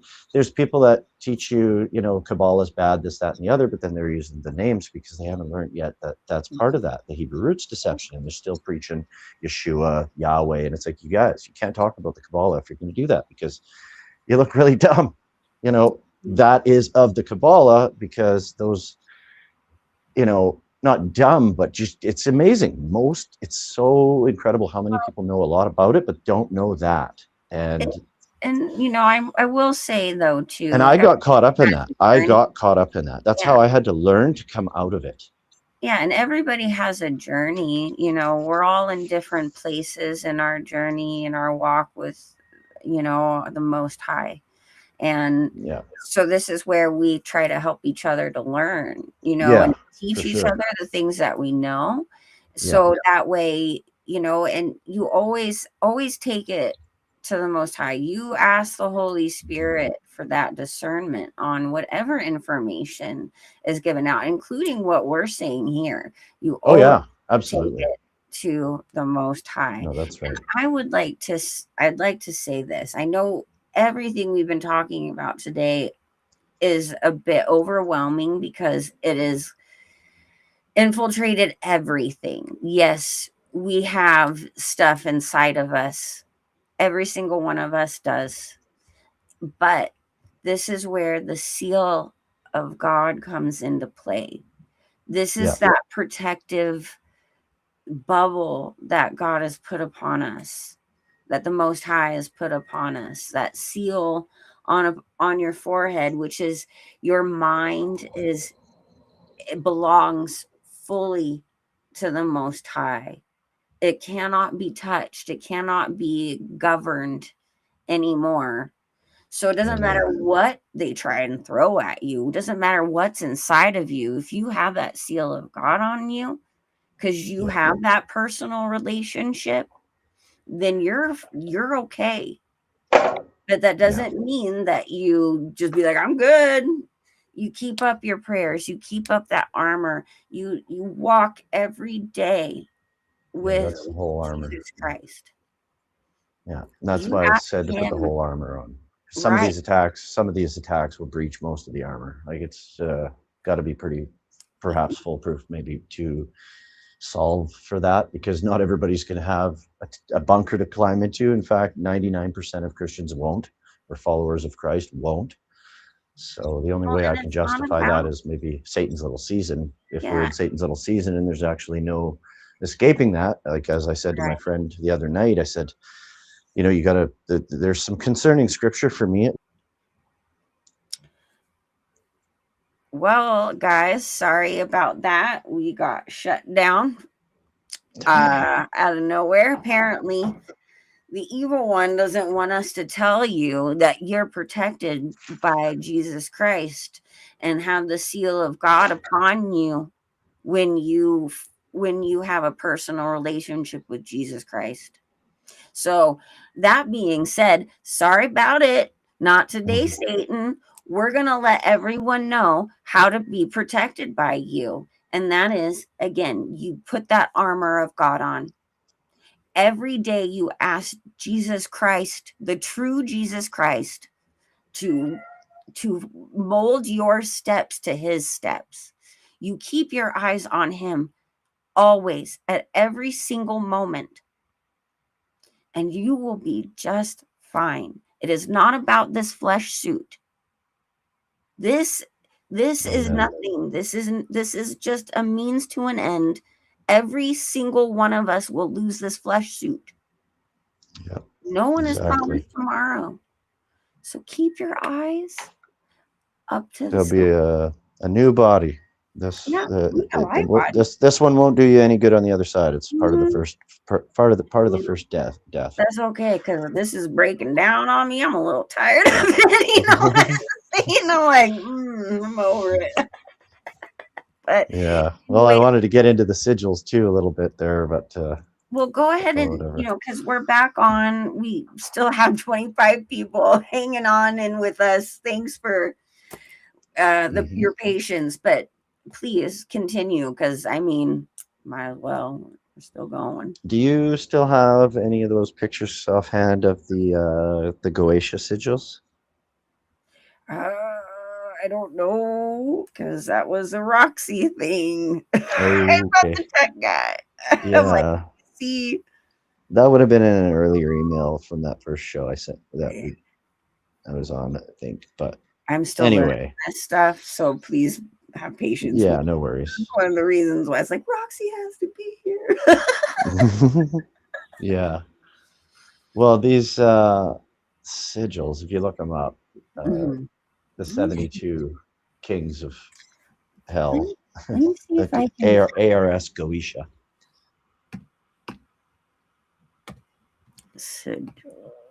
They've got very abstract, often, sometimes at least, not symmetrical to one side or the other, from the top to the bottom. They're very, different. And so I think they broadcast a signature or an image or some kind of energy that they can pick up on that we can't perceive. It's an electroid. It's like waves on the top of water, right? Those that we can see, but it's in a three-dimensional sort of pattern or something like that. But anyway, these sigils are so abstract in their shape and unique. I'm curious about what that looks like, if you could put a visualization to that. And I'm tempted to find someone out there who can do some things with Chat or Grok 4 at least. I want an image created that I did that scale drawing of, or not. It's not a scale drawing, but it's well, no, actually it is. I think it is. On CERN with the 8 superconductor magnets at the center, and that's where they the 73rd sigil sits, which could be a whole host of different characters. It could be Asherah, or Astaroth, or Asherah, Ishtar, Astarte, Abaddon, or Apollo, or Apollyon even. the destroyer that comes from the pit, right? That would make sense. So I don't yet know what the sigil is at the heart of CERN, because I can't get a really, really clear picture of it. And I don't know that you could see it. Even if you could, it might be on one of the internal discs behind the front, or all 73 of them could be in there. I don't know, but that's something I'm not too sure on exactly, if any of this is actually even true, is how the other 72 kings come from, if they all come from CERN, or if they come from other places. They could come from these data centers too, and go out from there. But I'm trying really hard to share this, and it says that I can, but it's not actually showing it. oh, So I don't know. I'm like, I'm really trying. yeah, no, that's all good. Basically, I drew two squares over each other, like the seal of Melchizedek, if you look that up, which comes from the Leningrad Codex. If you go to the Leningrad Codex and you go to the back of the book, you'll see some Babylonian Talmudic Kabbalistic prayers, and these words are twisted.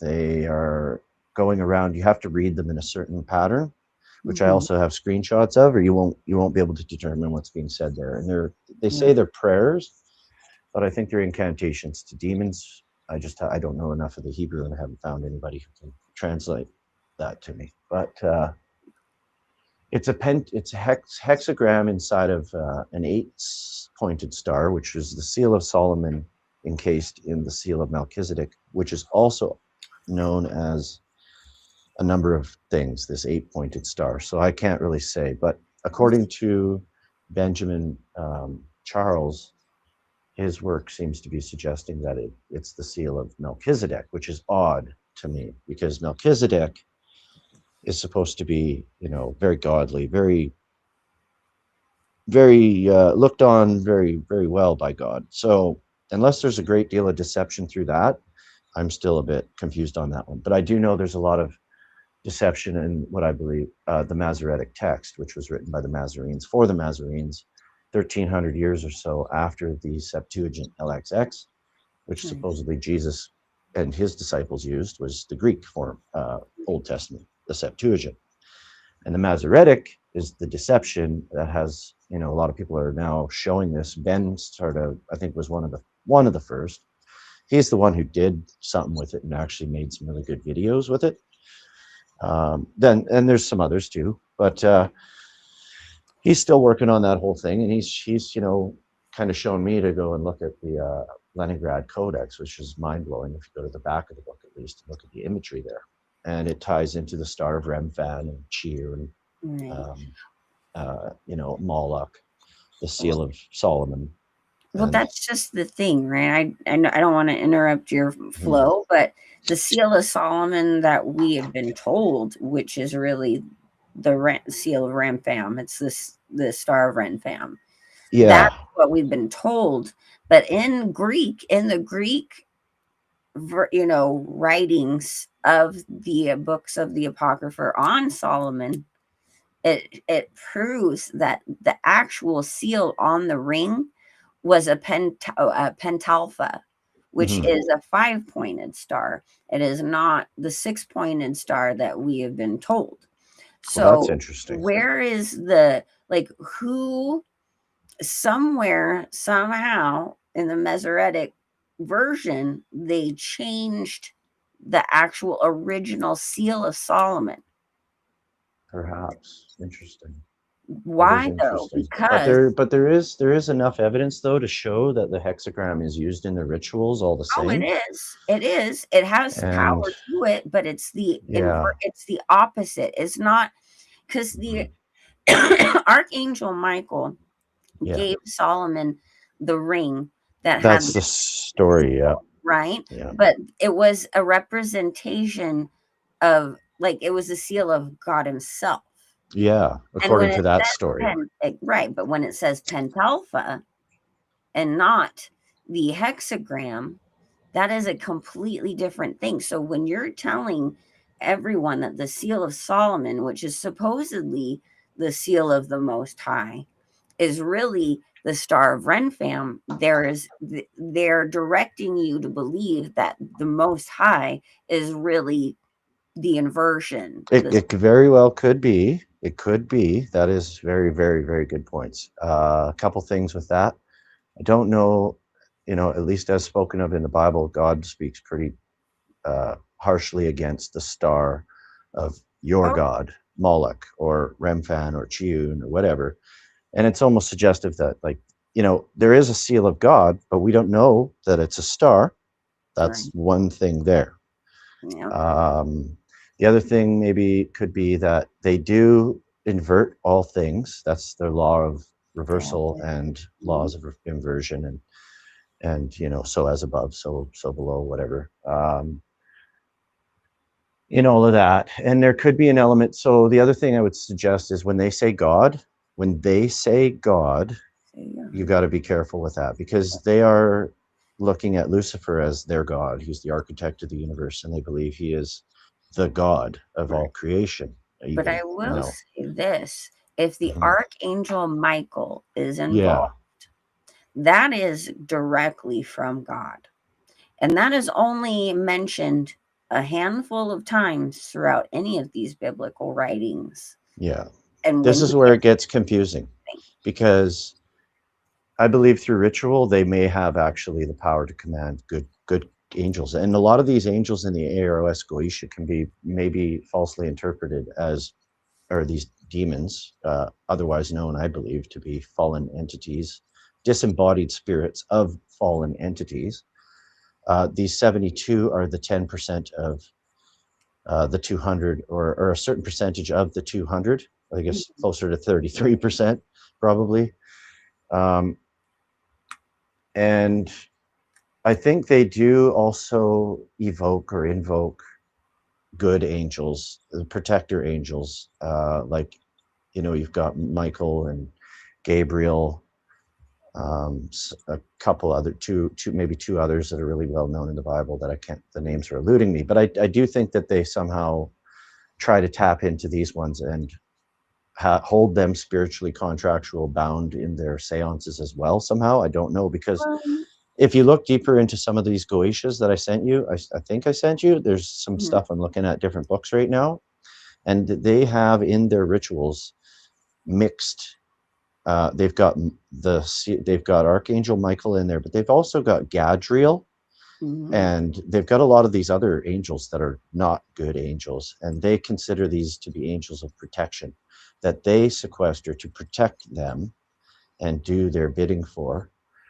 And it's really, really confounding, because I am up against that wall right now where they are blending these things. Something's wrong. Something is definitely wrong on that. And there's a lot of this Christian magic, which is it's built off of Catholicism, and Kabbalistic stuff, because Catholicism is a mix of Kabbalism and all of that, right? But we're all default. Pagan religions came out of Catholicism, I would almost say. Just for about. Sure. But in certain terms. No matter what, we have to remember the Most High created everything. These beings cannot create anything. All they can do is invert the creation. Nothing can be done without the Most High's permission. That is part of your choice. That's right. Right. And so, but this is the way I look at it, especially with Solomon, because there is so much controversy in understanding his role in everything and where all this comes about. He was given permission for a reason. It has been inverted. It has been messed with. It has been all of these things. It was a lesson for a reason. God knew all this stuff was coming. God knew all of this was going to happen, because everything has to happen in order for the end to be the way it is. Yeah. It is written. And so when I see the Archangel Michael, I know there's more purpose to meet, more than meets the eye on that. He's the one Yeah. who gives the key to the bottomless pit. That's not necessarily a great thing, guys. That's a big deal. You don't want the bottomless pit open, but guess what? It has to happen. Yeah. That is written. It is what God has decreed. And Yeah. the Archangel Michael is the one who does all of those decrees for him, whether it, yes, it is unleashing hell, literally, but that is part of the whole process. Something that's a little bit suspect to me is the temple itself. Oh, yeah. And the harmonics of what you can see on Earth now, in other temples that were built that seemingly couldn't have been built by man. I don't know. With today's technology, admittedly, they say they probably can't. But these are resonators. These are generators. These are very, very electromagnetically tuned devices. Mm-hmm. And when God's talking about a temple, as far as I know, he's not, how much of the story has been messed with? Because a tabernacle to me is a tent, and it's simple, and it's, then you get to the third temple, the temple that was built without hands. This is you. Well, it was always you. That's technically the second temple, right? Which one? The second temple? Well, yeah. Yeah, the first tabernacle, that was in, with Exodus and all of that. Right. It was a tent, and it was movable. It was the whole point to exactly. it. Right. But King David, wanted to build it permanently in honor of God. So that's where that started. Like, it was technically David's idea to start it through God, right? In his way. Yeah. Solomon was the one who was given the task to complete it. So Solomon was given the name based on the bringer of peace. And that was because David, I believe, made the assumption his firstborn was going to be the bringer of peace. And there's some story or some other stuff out there that suggests that's where the error happened. And just, by the naming of, or the assertion or something, that the firstborn would be the bringer of peace, he named him Solomon, and he had to be the one to build the temple. I don't know, but I'm kind of messing that up a bit. It's not fresh in my memory of that particular storyline about it. But he obviously got into, the other thing I have a problem with is God having somebody use demons, a human, a fallible human, to somehow harness intellectually the ability to control this many of those demons to do something holy.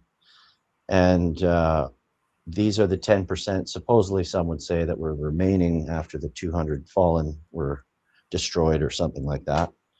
But I have a hard time entertaining that without any real support for it, of course, other than my own intuition suggesting that God would have that done another way, or there's just something biblically wrong with the physical temple, because Jesus also said, I'll leave no stone left upon another. And I'm pretty sure it was with reference to that second temple.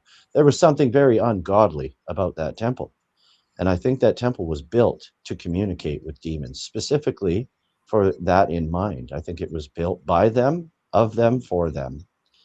And I don't know how to reconcile that yet, but I'm not resolved on it either. I am in between many different confounding thoughts on all of this, because the deeper you look at this, the more questions you get. There's that old saying in the occult, and the more you learn about it, the occult, the more confounding it gets, because for everything you answer, there's 10 things new that become unanswered, and it confounds other things. There's conflict, and that's why you have the Masoretic text. I always knew there was something wrong with the Hebrew. There's something wrong with the Hebrew. And if you look at it, for all its applications, modern day Hebrew is essentially witchcraft. And when I look at the writing, it looks like fire to me. And then later came the crowns that they added to the language. They put those little flame licks on top of those already flame-looking characteristic letters. And those letters themselves look like ruins or something that has it just looks really evil to me, and it always did. And knowing that they've inverted and deceived us with everything else, like everything else, why would they stop at the fundamental language, which is the basis for understanding and all those things? So when you look at their seances and you see all the names, Adonai, El Shaddai, Elohim, Jehovah, Iai, um, Metatron, Gibor, these are all names that are for other observations attributed to the Most High. And why are they using those in their ritual seances with pentacles, hexagrams, pentagrams, words of power, right? This is also essential. The right words of power spoken with the right acoustical or electromagnetic frequencies being emitted. That's part of the chanting. This is what attracts these demons to come through, or evoke them from the room, kick them out, banish them. You clear the room, and then you bring the ones you want.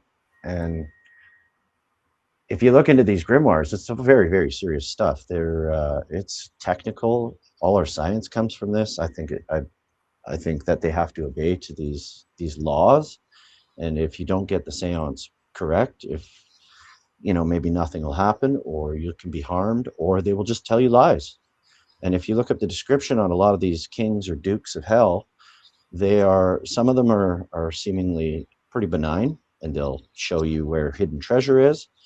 They will teach you all kinds of things, or they'll be inclined to just lie to you steady. And so you have to have the ritual proper, or they're going to lie to you and all this kind of stuff, right? But anyway, it gets pretty deep that way. See, this is kind of where I'm coming from, and when I say this kind of thing, you notice a theme throughout all of history. We're given a choice. That is the one God-given right we do have.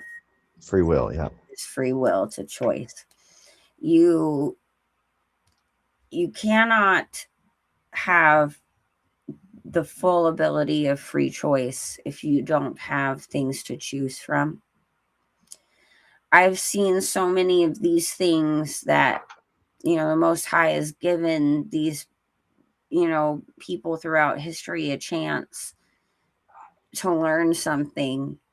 And in the bigger picture, it is a stepping stone as to how and why it is important for Jesus to come and save us, right? Yeah. So from what I've gathered from is at least the Solomon story specifically, is that he was so devout and fervent in prayer, and really wanted the wisdom to do what was right for God and his purpose. But God, knowing that he is a man and that these demonic creatures could very well indeed, deceive him, he still gave him that choice. You want wisdom? I will give it to you. Yeah. What do you do with it? Right? What That's is the interesting lesson that you're learning from this? And understanding that then you want the wisdom of God. All right, here you go. How do you utilize this? Now, in the actual Bible, all we are told about Solomon and his fall is all because of his wives, right? He took on a ridiculous amount of wives, and they all had different pagan religions, and he allowed them to bring one that of them in. seduced him to take the ring off, Right. ultimately. Yeah.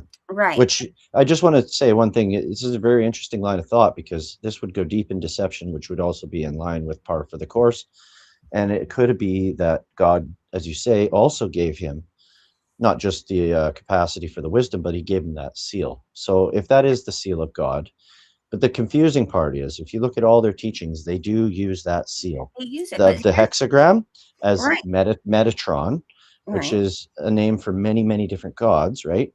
Right. which is the interesting part, because God also says to solve for that, I would say maybe, just a maybe, just off the top of my head, is that God says when they come against you and they persecute you and they kill you, they will actually believe they are doing the work of God. Exactly. So there could be something to that, and that could be how you solve for that. And Right. it's a big deception because they invert it. They deceive even their own. Well, and the whole So thing is too is we absolutely do not need any of those sigils. We don't need the sigil of God. We have Jesus. All we have to do is accept Jesus Christ as our Lord and Savior. He already paid the price. We don't need to dabble in any of these things. It is not for us. We already have the ultimate victory. yeah, it's a You spiritual know? contract. I think the seal, now that I think about it right now, a seal in terms of letterman, literacy, you put a seal, you put a stamp on it. Nobody can open this or will know somebody opened this. The seal of God, to me, has to be reconciled, or you have to come to terms with that through something spiritually contractual, which is an agreement made in your mind, in the forehead, not a mark on your And forehead or in some your kind of hand, in your symbology or something like works, that, right? It's in your something that mind, can't in be, your hand. yeah, it can't be taken away. It's your intent, it's your love of the truth, which is ultimately Jesus, because everything else, that nothing has been true on this earth other than Jesus. Since he stepped foot on this earth, everything's been predicated on lies. So Like it was that's used interesting. as a substitute for Jesus before Jesus came. What about, And you see this all the time in so many things, that when you see the pentalpha or pentagram, it's always used for protection against demons. And this is where we get in modern day witchcraft and all of these things, these people who still think that their protection against these demons are through these symbols, instead yeah, of knowing that it is through the contract of accepting Jesus Christ as your Lord that and Savior. no, that's right. And if you get into some of these grimoires, like the Grand Grimoire, it's terrifying looking. I spent a better part of yesterday looking at it, and they have to pray. It's heavily advised you do not engage in this stuff, because you have to pray so stringently. You have to have everything perfect for, like, I forget, a period of a month or something leading up to this. You got to pray twice a day. You got to do certain things. If you miss a beat, you're going to screw it up. You don't even know you missed a beat in one of those days. And you get to the end and you evoke this thing and you lose control of it, whatever. Uh, there is some really serious connotations with all of that. Well, too, I gotta say this. In the last, I want to say 10 years at least, they have been throwing so much sigil magic at you through Yeah, entertainment. yeah. And you guys need Emojis. to know that these things are invoking that stuff in your home. Yeah. And I this is the part where you don't have free will. This is the part that's been deceived. We've been all trained into this, not knowing. This starts with Christmas, even, like, Yeah. learning at 8 or 10 years old that you've been lied to, not just lied to, but you've been convinced that this absolute lunacy was real for the better part of your beginning years, which has rendered your mind into a very subjective, controllable, easily betrayed, you're accepting of your portrayal. You don't always ask, like, you lied to me for 10 years about telling me this guy was flying around at -40, flying around, landing in everybody's roofs, going down the chimney, and they were introducing you to commercialism. They were preparing you for deception, to just go along to get along with and accept any deception thereafter. And if And you that's your initiation into this world of lies, and it's just right, rendered you subject to it, susceptible to it. yeah, and And it yeah, takes a bit of your faith away.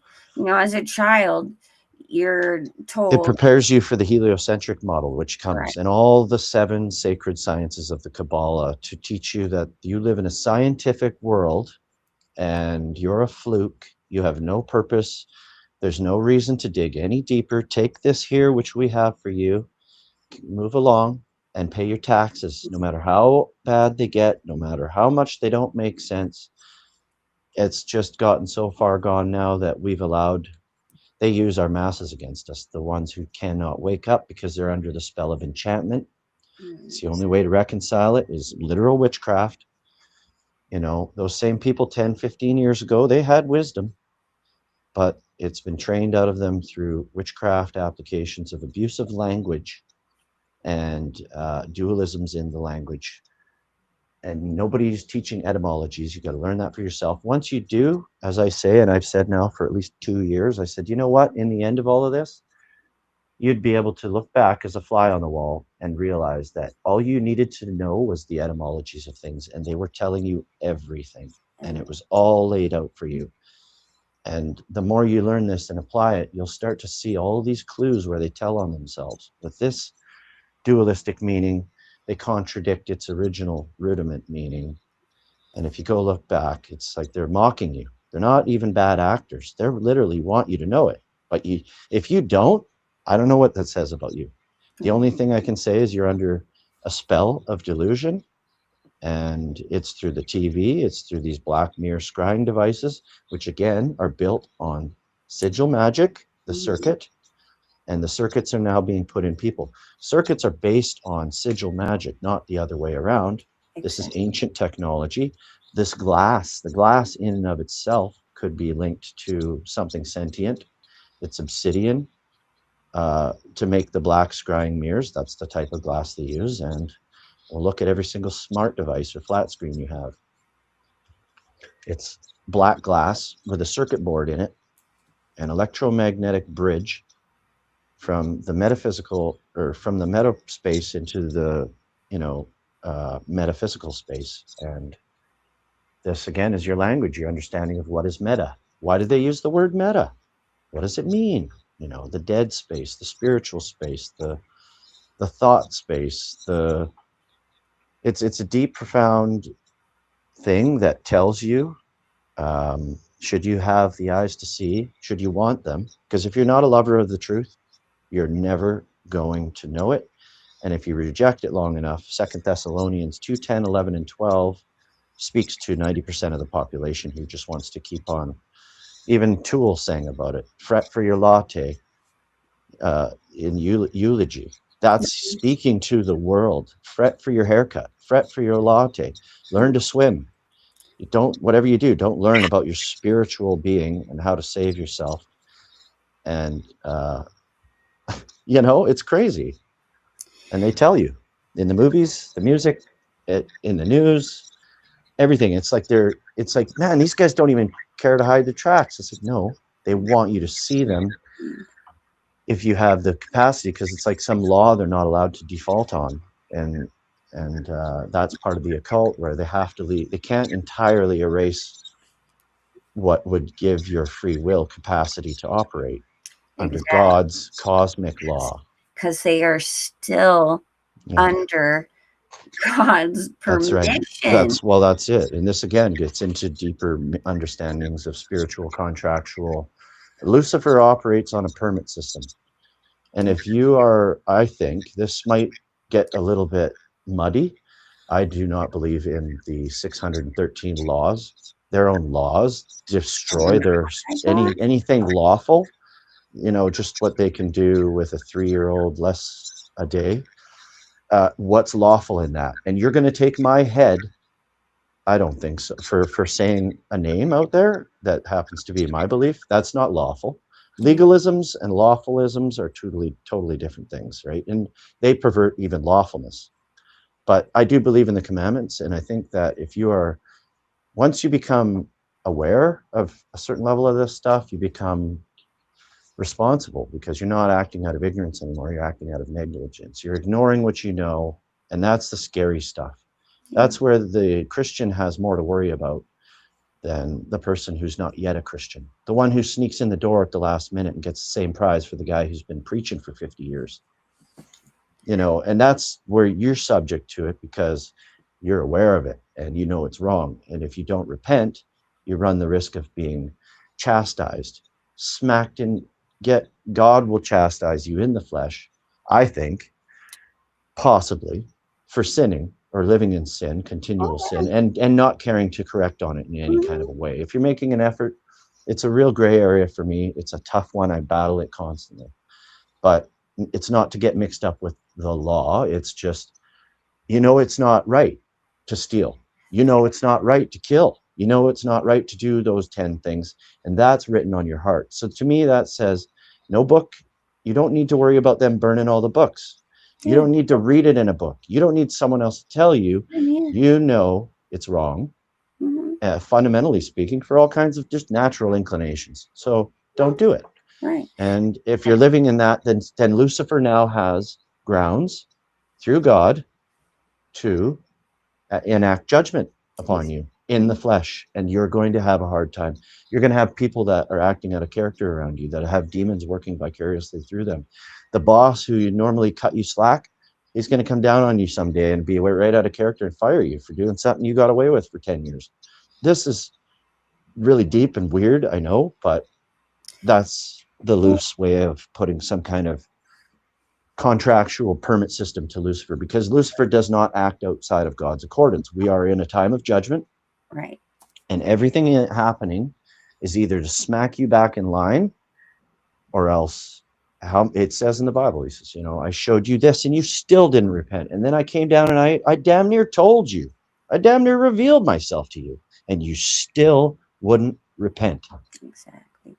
This is why Job is such an important story. Satan comes up to God and says, hey, I bet you Job's going to curse your name if you just let me mess with him. And God's like, you know what? You go right ahead and try, because he's my guy. You just try. And so he gets permission to do all kinds of messed up things to Job. And even as he loses everything he's got, all these sores and boils everywhere, and his friends all come up to him and is like, oh, so you still love your God? Look at what your God has done to him. And he says, I curse you for trying to get me to curse my God. Right. Yeah. Okay. And that's when he gets everything tenfold back to him. It all comes back, because he proved that, it doesn't matter what Satan tries to throw at me. I'm not going to curse my God.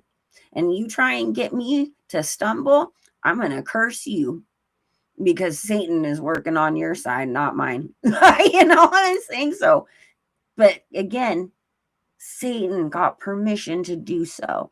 But God knew that's my guy. You go ahead and try, because he's never going to curse me. And we got to be like Job, guys.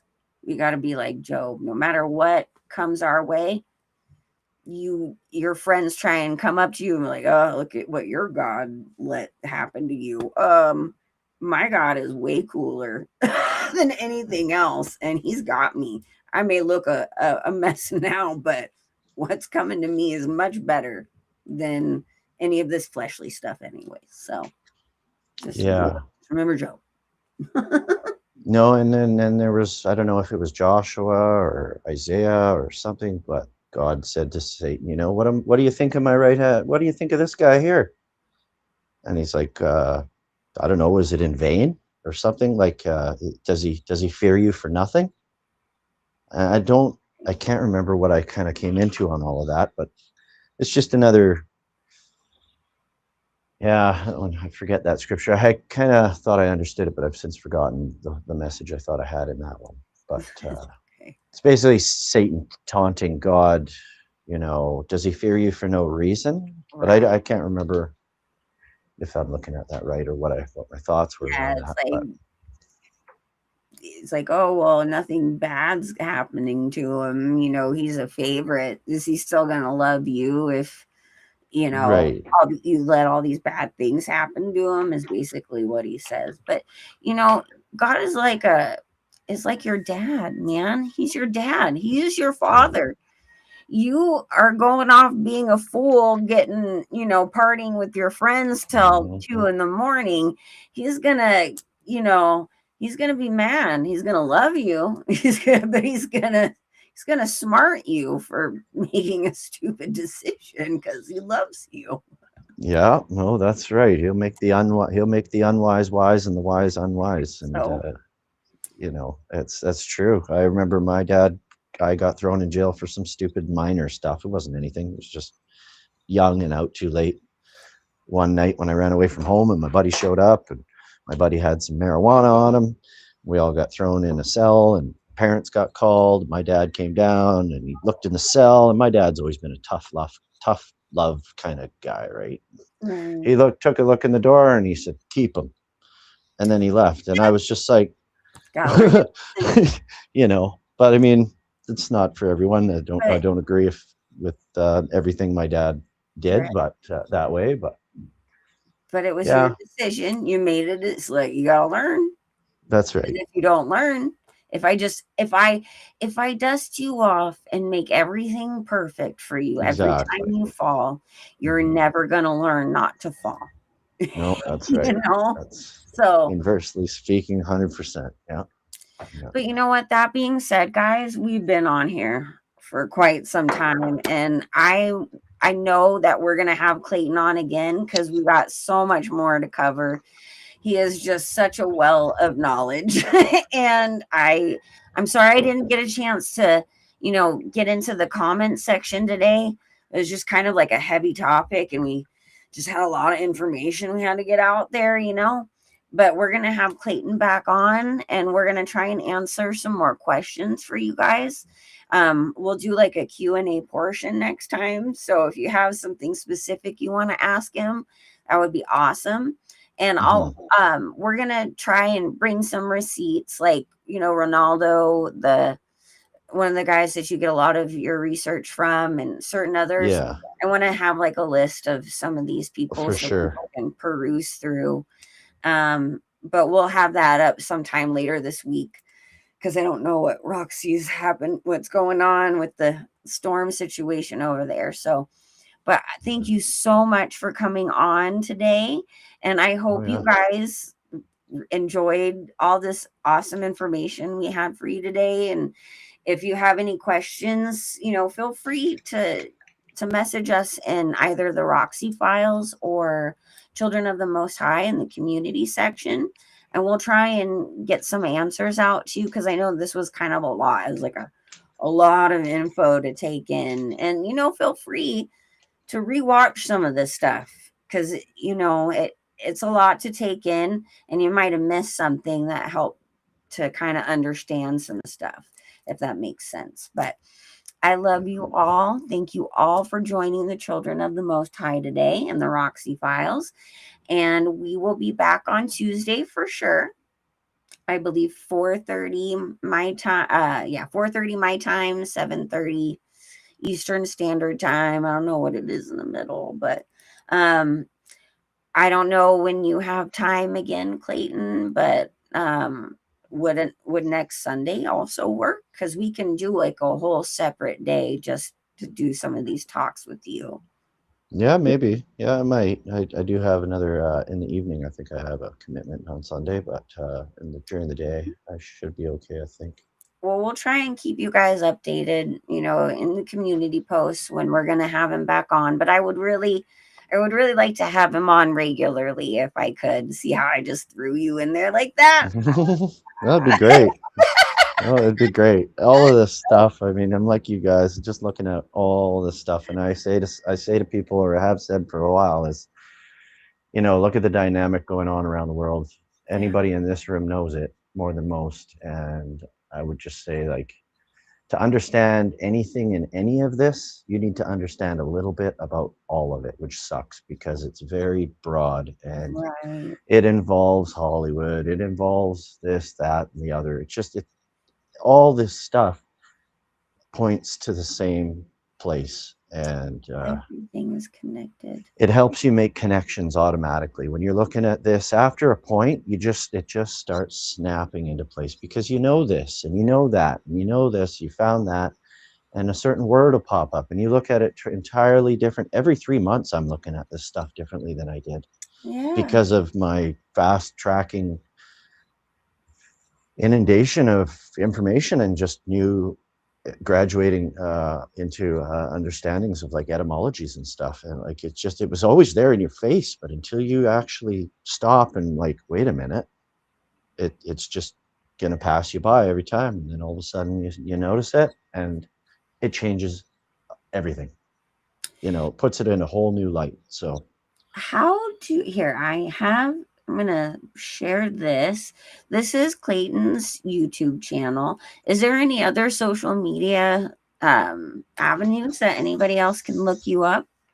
well, there's Clayton Bellina on Facebook. Yeah. Okay. But so there's Facebook, and then my email, I suppose. But I don't know. Well, just to check I wouldn't have a lot of time.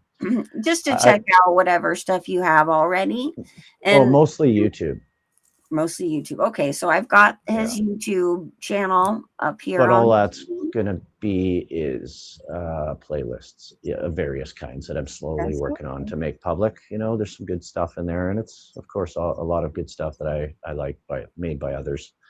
And well, for more of Clayton, you guys gotta come to Children of the Most High and the Roxy Files, because I haven't yet even tried.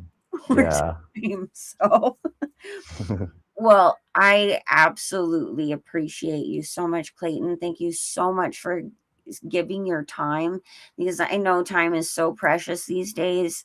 We don't have a ton of it. And, me and Clayton and Roxy and Daniel, we're always just constantly researching, but we also have lives, and it's a lot. So I really appreciate you coming on and taking the time to share your knowledge with everyone. And I look forward to hopefully next Saturday or Sunday, we'll work something out, but we'll try and do some shows on the weekends with Clayton when he has time, because he deserves as much time as possible to get out all the information. So, yeah. And I don't know everything. I'm going to be largely erred. I just want to say that too. I'm a work in progress. I am constantly reevaluating and correcting, and I'm not ashamed to be wrong. It's part of growth. Exactly. And sometimes I feel like if I am wrong on this, it's not by much. A lot of the stuff I'm willing to say, but some of the semantics or the details could be, I could be way off. I don't know. This stuff is so speculative, but then a lot of it is reaffirming through other works too, which is why it's important to learn about the Kabbalah, whether you're religious or not. These people absolutely are. And if they believe in this, and that you have a God who's saved you from all of this, which you can never know. They can't even know it. That's the thing about the occult. It never ends. It's the knowledge of everything deep. And they just aspire to learn it all, but they never will. That's the dirty trick. So just as they deceive us to do their bidding, they are also being deceived to do his bidding, who's ultimately just working judgment through God. And I don't know how else to put that, but everything. Yeah, I just wanted to put that out there, because I don't propose to be right about this stuff. So none of us are all right on the money all the time. It's just not how it is. But that's why the body of Christ, like, we all come together and we all learn together, and we're discerning from the Holy Spirit, and we're constantly checking in and, coming out and saying, hey, I had this wrong, but here's where it was leading to, and here's the right information from what I gather. Because we're trying to navigate through a sea of deception. We're trying to find truth that is, a little bit here, a little bit there, and you have to navigate through a whole sea of nothing but deception to do thousands of years of what's been hidden from us in a short period of time, it feels like to me. So I'm trying to work 6 days a week, 12 hours a day, and somehow do this stuff in the best way that I can without literally reading it, because I'm driving if I'm not working, and my cat is driving me nuts at home after I get home. So I have very little time to come up with this stuff outside of my own thoughts, and I attribute that to God. All glory goes to God. If I'm thinking this way, that's him. That's me. That doesn't belong to me necessarily. I don't know what else to say about that. If you know, you know. If you have that going on, you have that going on. You make the connections first. The evidence comes out after, and it often reaffirms what you already knew, that you could just never connect on your own. So it's a very interesting time. It's it's scary, but it's fascinating, and you got to keep on your guard and pray against this stuff if you are researching a lot of it, because it is very dark and full of dark energy that's trying to suck you into it. And On yeah, a real positive note, though, we are here to witness the return of our Lord and Savior, of our everything. He's about to come. It's like, what? Like, we get to be that generation? Okay. yeah, right. It's a little much, but at the same time, like, whoa, mind blow. Yeah. Like, okay, you really think I'm strong enough for this? All right. Well, if I died 10 years ago, I would have died in sin. Right. So there's that. I don't know. Certain people are meant to see certain. Why are you privy to the horrible, great, terrible day, and not someone before you? Or, you know, maybe it is a blessing that if that's what you need to see to get in line, look at it that way as well, even though it's going to be terrible if you're not a pre-trib rapture believer, which I don't think you should be. That's up to you. I could be erred in certain terms with that, even as I speculated some of it, but largely it just doesn't make sense, and it's written against for all other observations I see in the Bible. 90% says you're going to pick up your cross and you're going to be persecuted. You're going to have even family put you to death, rat you out in the social credit system. You're going to go through much tribulation, if that's where we are. I think we're in Satan's little season myself at this point, because of the phenomenal amount of evil and lies, that to the point where if it could be worse, you can't. I'd like to see you show me how. Well, here's the thing, right? Is we're this much closer to the end of all of this evil. It's gonna get crazy before it gets better, but that's it. This is the end before the fire. So it's purification. Yeah, it's purification, but it's soon enough. All these thousands of years of evil, all of this permeation of evil that's just been surrounding us for all this time, is finally going to end, and we are this close. So you just gotta hold on. Just hold on. Just a little bit longer. You got this. And you know what? We are as close to hell as we're ever gonna get here on this earth, because we're going home to the Most High. So pray for those who don't find God before then, because this is the closest thing to heaven they'll ever see. You know? So that being said, I absolutely love you guys, and I'm super stoked you came to hear all of this awesome information. And yes, we may not have everything on point, but this stuff that, you know, we're all putting together through the Holy Spirit is really mind-blowing. And it's so important to understand this, so you have that proof that the spiritual world is more real than this material world. So, as a lover of the truth, you will see the truth. It'll be given to you, and you'll bounce out of your deceptions. And you just have to be humble and have that humility to know that you are going to be deceived. It's those who get stuck on it and allow some kind of pride to all of a sudden just stop their progress of learning that which they might be deceived about. Because even the elect, if it were possible, would be deceived in those days. And some of them probably will be, you know. So anyway. I'm getting some technical difficulties. All right. I guess that means it's time to go. Oh, there they are. You did have those images up, or at least there they are. And now they're showing up. Isn't that funny? If you could zoom in for anyone who's still in here, and they can take a screenshot or something. those are your 72 sigils from the ARS Goetia, the 72 kings of hell, which have infernal legions under them. Yep. And this is what all of our tech is comprised of, guys, is these sigils. Just so you know. Yeah. So look up electrical symbology. It's interesting. well, I absolutely love you guys, as I said, and you know, don't forget to say hi to the Most High tonight. Give them your love, and we'll be back Tuesday for sure. And I'll let you guys know when we get Clayton back. And thank you again, Clayton. Is there anything you wanted to say before we go? No, that's pretty good. It was a pretty good talk. That was didn't know how that was gonna go. It just comes out. That's But life, baby. You never know how it's gonna roll, but it's all good. Given enough It's from the time, heart. you know. Real.